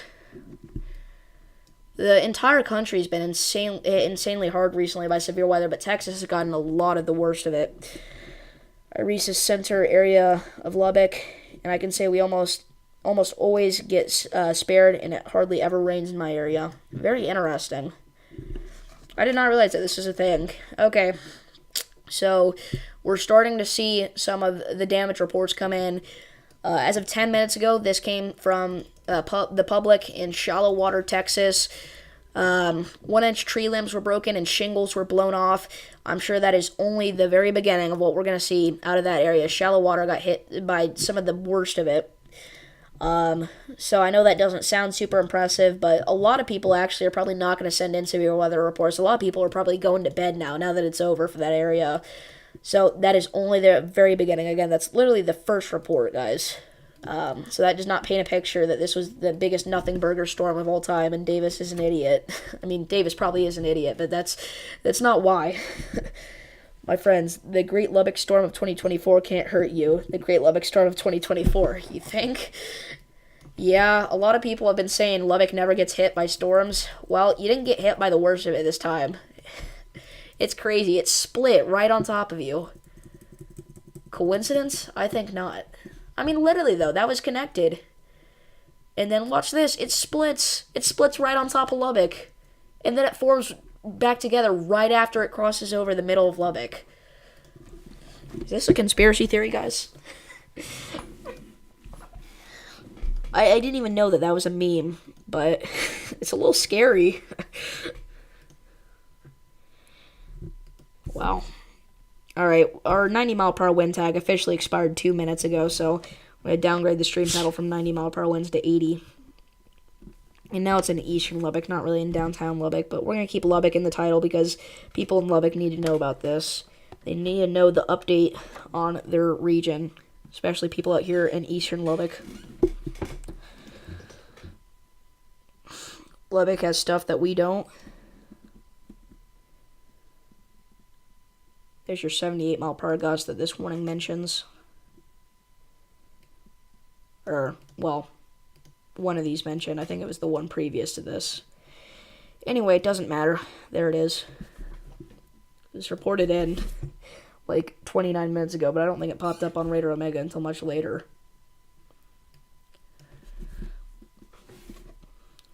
There we go. We've officially been live for 2 hours. This is my second longest stream ever.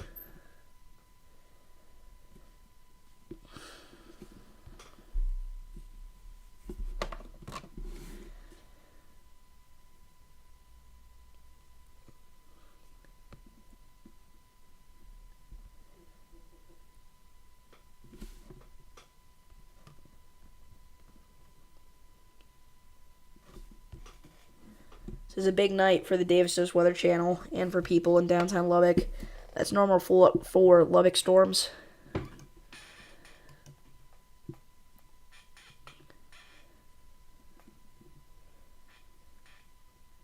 I couldn't tell you. I don't live in Lubbock. Let's kind of check out the power outage map here.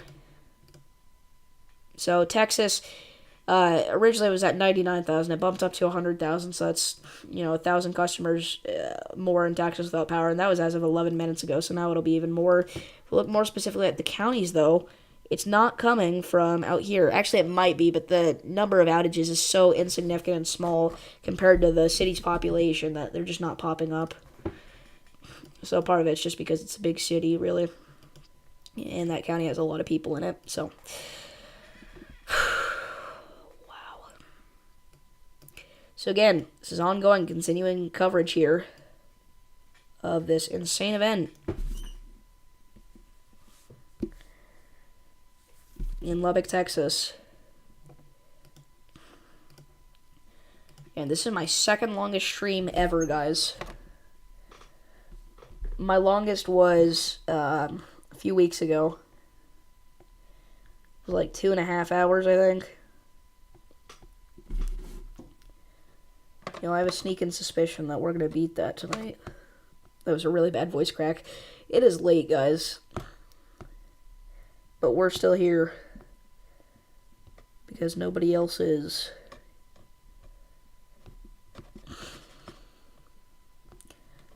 Trying to find the stream where I was live for like 2.5 hours. I want to see the exact time. I know it was 2 hours, 30 minutes, and something seconds. But I want to get specific enough down to the exact second of how long we need to be live for to beat that stream. That's my only goal at this point. Where is it? I don't see it anywhere. I'm scrolling through my entire catalog of streams here. I don't know if I just scrolled over it or not. Oh, there it is. 2 hours, 30 minutes, and 20 seconds. Got a red glimpse in Wienerts and near Knox City, Rochester, O'Brien, and Mundy.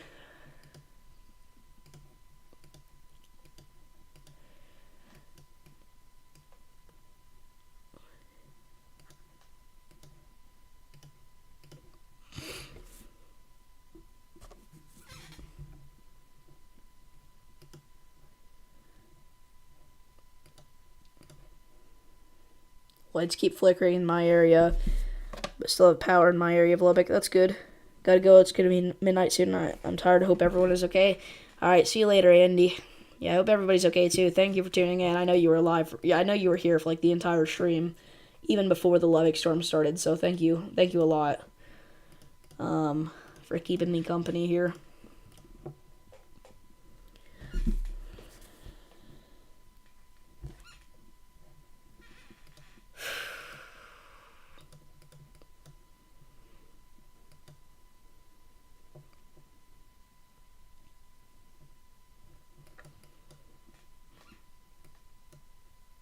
So again, if you're just not tuning in, we have damaging winds, destructive winds even, of 80 miles per hour ripping through downtown Lubbock. We already have reports of tree damage and home damage out of areas to the northwest of Lubbock. So not excited to see a lot of these reports roll in here from the Storm Prediction Center.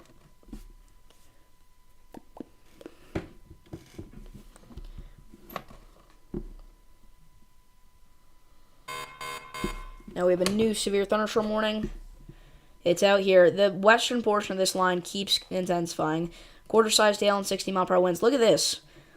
All of these severe warnings, all for this one side of the line here. Again, the line goes all the way from New Mexico back into Amarillo.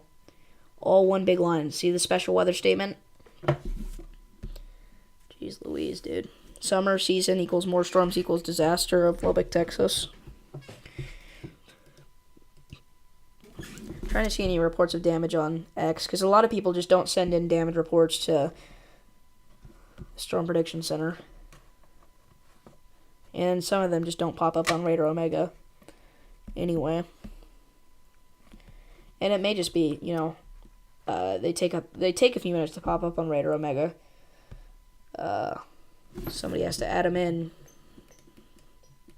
Actually, it's probably automatic, but anyway, we did just have a severe thunderstorm warning expire for the Lovington, or they removed it for the Lovington, New Mexico area, but there's still one in effect for Hobbs. Let's see here.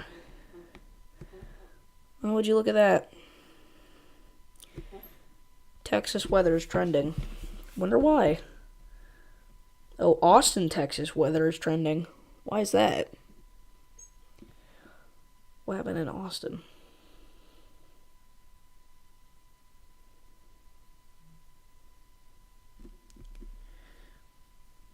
I guess it was just a really beautiful storm that actually happened there. That's why it's there.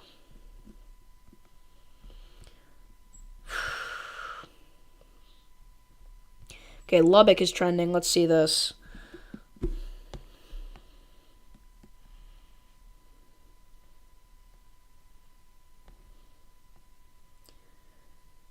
Somebody said, let's get tropical hail, wind, and lightning in southwest Lubbock.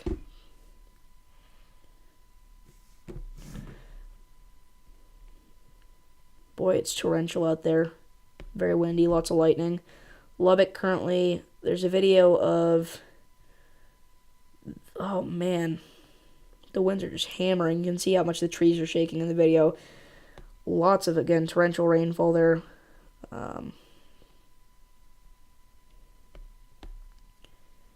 Video of the constant lightning. There were multiple lightning strikes per second with this here.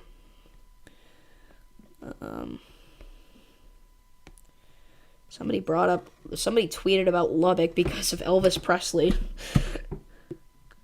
It's like the only tweet right now on the Lubbock trending page that's not about the weather right now. So, this is official from the Lubbock Fire Rescue.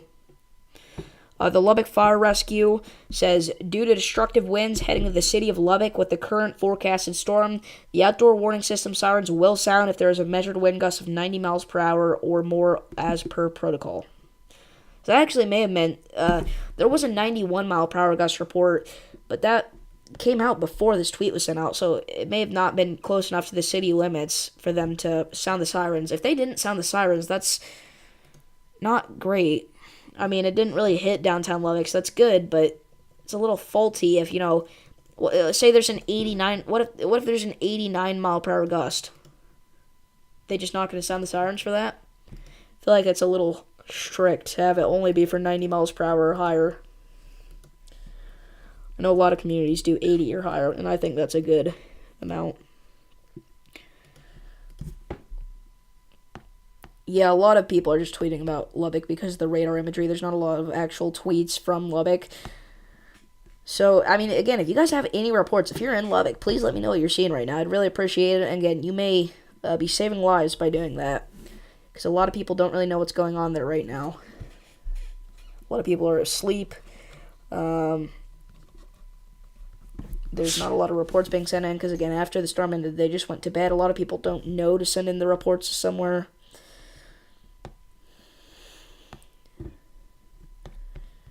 Yeah, I've scrolled through all the tweets from the Lubbock storms at this point.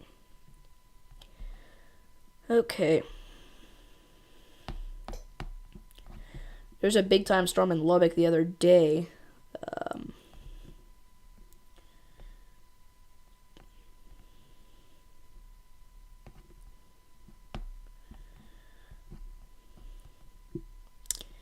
Alright. I think I'm done scrolling through the Lubbock tweets. Let me check chat really quickly. 25 likes. You guys are insane. You're in Lubbock. Everything okay south of Texas Tech Camp? Okay. Good to know. Recenter has a power outage. You didn't hear any sirens. Yeah, that really rubs me the wrong way. Not a lot of rain, but multiple lightning per second, and the wind is frequent. Yeah, a lot of the lightning that you're seeing, if you're south of Lubbock, a lot of the lightning that you're seeing, even though you didn't get anything super insane, it's because of these storms up here to the north of you. The wind is frightening. Yeah, the winds are up to 80 miles per hour even to the south of Lubbock. So south, if you're just like directly south of Lubbock, you're good at this point. But if you're southeast of Lubbock, you need to be seeking shelter. You like the wind? You like that kind of wind? Or did the wind not go too intense in your area? Now anybody would like 90 mile per hour winds. Again, these were originally 90 miles per hour. Jeez, dude. We've been live now for 2 hours and 12 minutes. Almost. Oh, I really wanted to break our streaming record tonight, but I don't know if I have it in me, guys. Every time I stop talking, I'm about to fall asleep.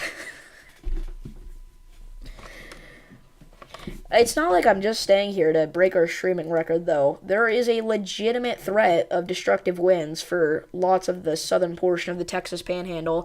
Again, if it were to travel far enough, this would be a derecho, and a high-end one at that.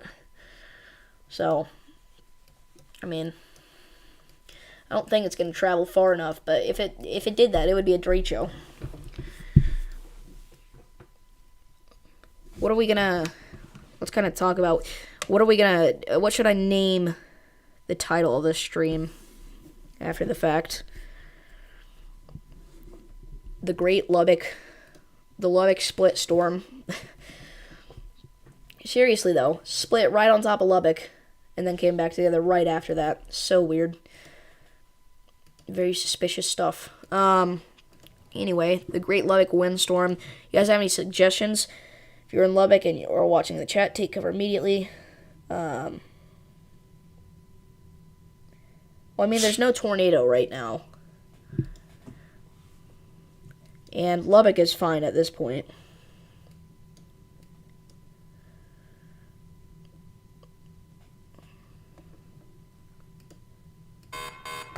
We have a new severe thunderstorm warning now for the threats of quarter-sized hail and 60-mile-per-hour winds farther up to the north of this bow segment. And now in the southern part, quarter-sized hail and 60-mile-per-hour winds near Seminole and Andrews.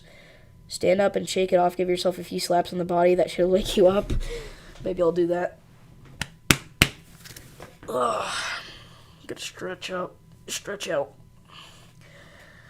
Had lightning strike across the street from you. Yeah, that's always scary. I was outside the other day during it. Thanks for your streaming. We really appreciate it. Thank you. I appreciate you guys for helping me out with this. One day this could be a legitimate career option for me, hopefully. And the only reason I can't monetize and start collecting revenue from these streams is because I don't have enough public watch hours. But I think this stream is really going to sincerely help with that. So I appreciate everybody tuning in. That's why I say, even if you don't like and subscribe, I appreciate you guys just watching. Even if it's only for a few minutes, it really does help more than you could know. I've had the most chat messages I've ever had in one stream. We've had 113. We've had the most likes I've ever had in one stream. We've had, 26. Yeah, 2-hour stream, Texas Chili Ball Edits. If you're just getting here, you've missed a wild night.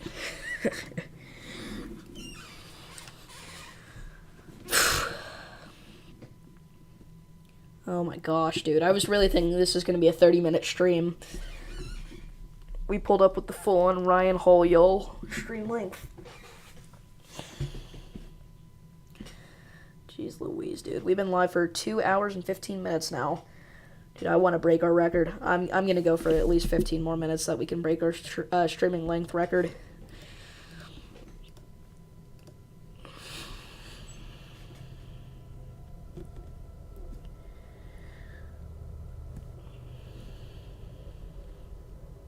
What's been happening?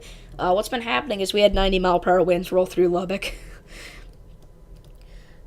And this has also been the most active stream I've ever had in terms of viewership. And again, we're trying to break another record during this stream to go make it my longest stream ever. Because again, there's legitimate reason for me to stay live here. We are still getting 80-mile-per-hour winds to roll through a populated portion of Texas here, and it's an area that, again, we were not expecting this to happen, and we weren't expecting this to happen anywhere today, let alone in our marginal risk zone. 2024 is crazy for the severe weather season, not just for the tornadoes. A lot of people think it's just the tornadoes making this severe weather season above average. We've had 100-mile-per-hour winds in Kansas. We've had an unexpected derecho across the south. There was a point in time where we had like 3 derechos in the same week. Crazy stuff. And I don't want to get ahead of myself, but again, if this were to travel enough, it would be a derecho. Appreciate you. We have a lot of friends in Lubbock. I'm about 3 hours away from there. Thank you. Yeah, no problem. That's my job here. Again, we've had more viewers ever tune in, not even just in general, but from the actual specific warned area that we've been talking about. We've had a lot of viewers in Lubbock, so that's good. We've been letting them know what's going on. By the way, our storm in Lee County, New Mexico, near Tatum, still going on for lime-sized hail and 70-mile-per-hour winds now, so it's even more dangerous. So if you're in this area, you should be taking shelter. Emergency management reported wind damage in Tatum from this thunderstorm. So apparently there's quite a bit of damage in Tatum, New Mexico from the far southwestern portion of this line. Because, well, if we zoom in like this, it looks like we're just talking about a couple of storms. You can see we're actually talking about a widespread bow echo segment of storms going all the way from New Mexico back up to Amarillo, close to the Oklahoma panhandle. Earlier this morning it was rain, and like after 12 p.m. it just cleared, no clouds. Yeah, that makes sense. I think Houston's probably done for the rest of the night, though. I'm not expecting anything for Houston.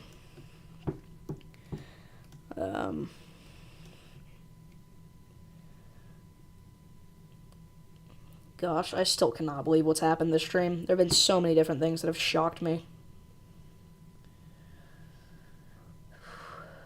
I'm doing a great job being your weatherman. I'm saving lives. Thank you, guys. Seriously.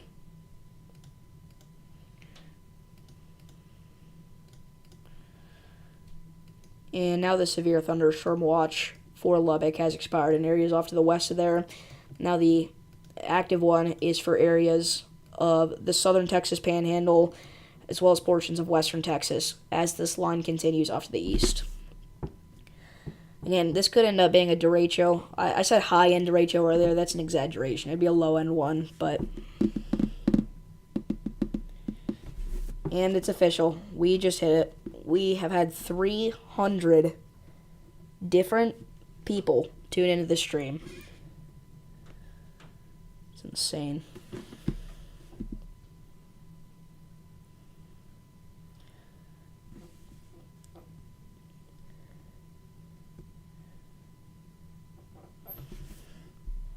You've missed some of them? Missed some of what?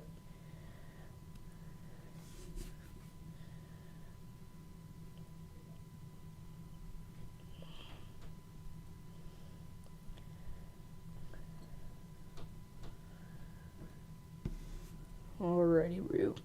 Make it comforting knowing what was, is, and is to come in possible weather reports. Helps me get a better night's rest knowing your informative information. I'll stay tuned as long as necessary. Thank you. Thank you so much. Again, you guys are the only reason I am doing this right now. You guys are vitally important to the process here of severe weather coverage. Not only for just, like, keeping your, like, sending in your reports and stuff, but also, just for keeping me company, guys. I appreciate it. These storms today? Oh, yeah. Yeah, I mean, the storms today weren't anything crazy, well, actually, that's a lie. They have been crazy. They've been crazy, but it hasn't been anything that we haven't seen anywhere in the past month. It's just every time this happens in an unexpected area. Yeah, but I mean, it's no big deal if you miss these storms today. I mean, we've seen stuff like this every other day for the past month, but I'll tell you, today was intense. But every day for the past, over a month actually, has been intense. I really thought we were finally starting to calm down once we hit late May and early June, but that did not happen. We're in late May and we are still going crazy. You tagged me in your recent post, thank you. 2 hours and 20 minutes, 10 more minutes, guys. I'm not saying I'm going to end off as soon as we hit 2.5 hours, but I might. I'm tired. But we need to continue to cover this. Jeez, the glitch is happening again. Look at that. So weird. The winds are so high, they're glitching out the velocities like that. Really bad stuff. In Lubbock, we're okay. Thank you for everything. Congratulations for your record. Good night. Thank you. Thank you very much. And we've gotten so many new subscribers tonight. The most subs I've ever gained off of one stream ever, for sure. Dude, we've gained like 10 subs this stream. That's insane. In this one stream, in this 2-hour span. That's crazy. That's insane, dude. I'm so happy right now. Thank you guys so much. Again, it could not be possible without you.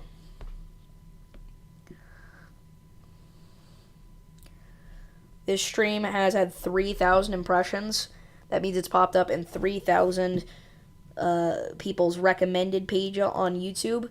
And that's because of your guys' support, of you guys liking, subscribing. Even if you've just been watching, you've been helping this, reach more people. Tag me in a post of something happening in Canada. Been chilling in a manufactured home the whole time with the storm that came through Lubbock. Yeah, I mean, downtown Lubbock did not get hit as hard as it definitely could have. And we now have another report of damage from shallow water. As of 19 minutes ago, we have a carport blown into the road. You know what you wish you could have a moderate risk in North Carolina. I mean, North Carolina, I think last year there was a moderate risk there, but they just don't happen very much out there. It's a once every couple years deal for you guys. And usually whenever there is a moderate risk, it's like usually driven by like damaging winds or large hail or something. Usually not tornadoes. But yeah, carport was officially, it's been blown into a road according to an NWS employee. So lots of damage from shallow water. Luckily no reports of injuries or deaths so far, but that might change, unfortunately. I don't want to start thinking that way. It might not change, and that's what I hope for. But there's a good chance that it does, unfortunately, which is pretty sad to think about. But we've done all that we can here. We've done our part.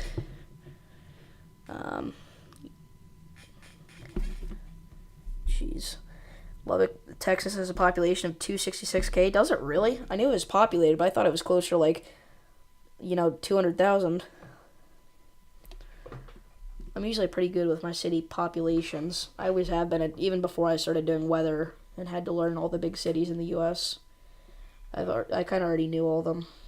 Not to brag or anything, but that's just one of my weird talents that I have.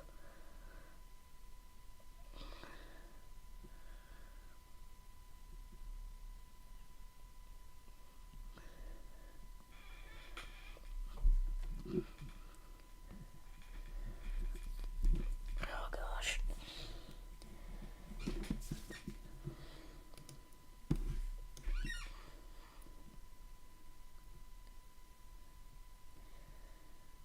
I'm right on the Levelland Highway.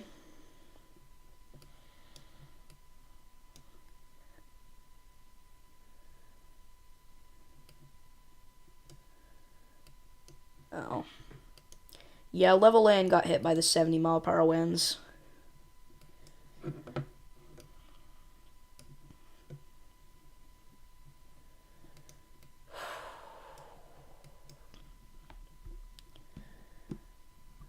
Got like 6 more minutes to go. And if you're just now tuning in, we have been live for about 2.5 hours now, covering the severe weather in Lubbock, Texas. This started off as a Colorado hailstorm stream, and it has turned into a extensive, multiple-hour live coverage of a massive potential derecho. Been one of my longest streams ever. It's been my second longest thus far. I'm planning to make it my longest here. I've been watching my Roblox videos a lot. I haven't posted a Twisted video for a while. I have a confession. I'm just not into Twisted anymore, guys.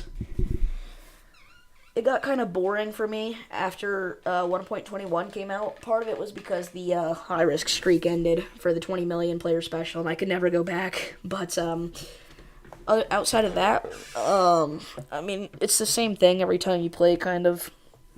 You know, you chase tornadoes, you make money. That's kind of how it works. Rinse and repeat. I love the game, I do, but I just haven't. I've tried to make a few videos out of it. I haven't really gotten good footage because I'm not used to 1.21 yet, and just kind of lost interest in it. But I'm probably gonna try and go back to it. I don't want to like force myself to do content that I don't want to do, but I do want to try and make some more videos out of Twisted because I know a lot of you guys like them. Spelling isn't your strong suit? No, you're good. Let's see here. 4 more minutes, guys. Just gonna take a quick nap here on stream. Oh my goodness.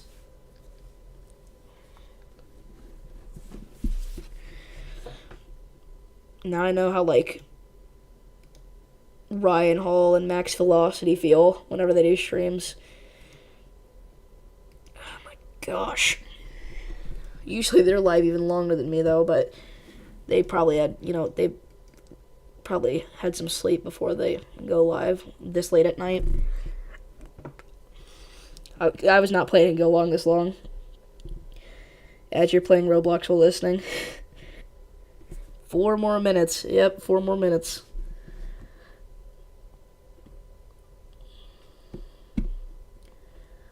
Oh, gosh.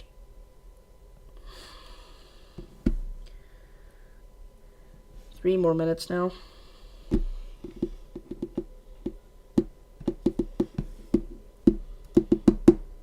Okay, we have an update here. Our storm, the original one, the 90-mile, well, not the original one, but the 90-mile-per-hour one that rolled through Lubbock is down to 70 now. As it heads towards Crosby 10, continue to stay in your safe spot. This could re-intensify. And anyway, 70-mile-per-hour winds are still no joke, guys. A lot of people don't take considerable severe thunderstorm warnings as seriously as they should. Our stormier post is still destructive. It's still 80. Ridiculous how long this has been going on for. It's been literal hours now that we've had straight destructive severe thunderstorm warnings. Oh my gosh. And it's all been confirmed too. We've had so many reports. Source: several West Texas Mesonet stations across Lubbock County have reported wind gusts 2 or just above 80 miles per hour over the past half hour.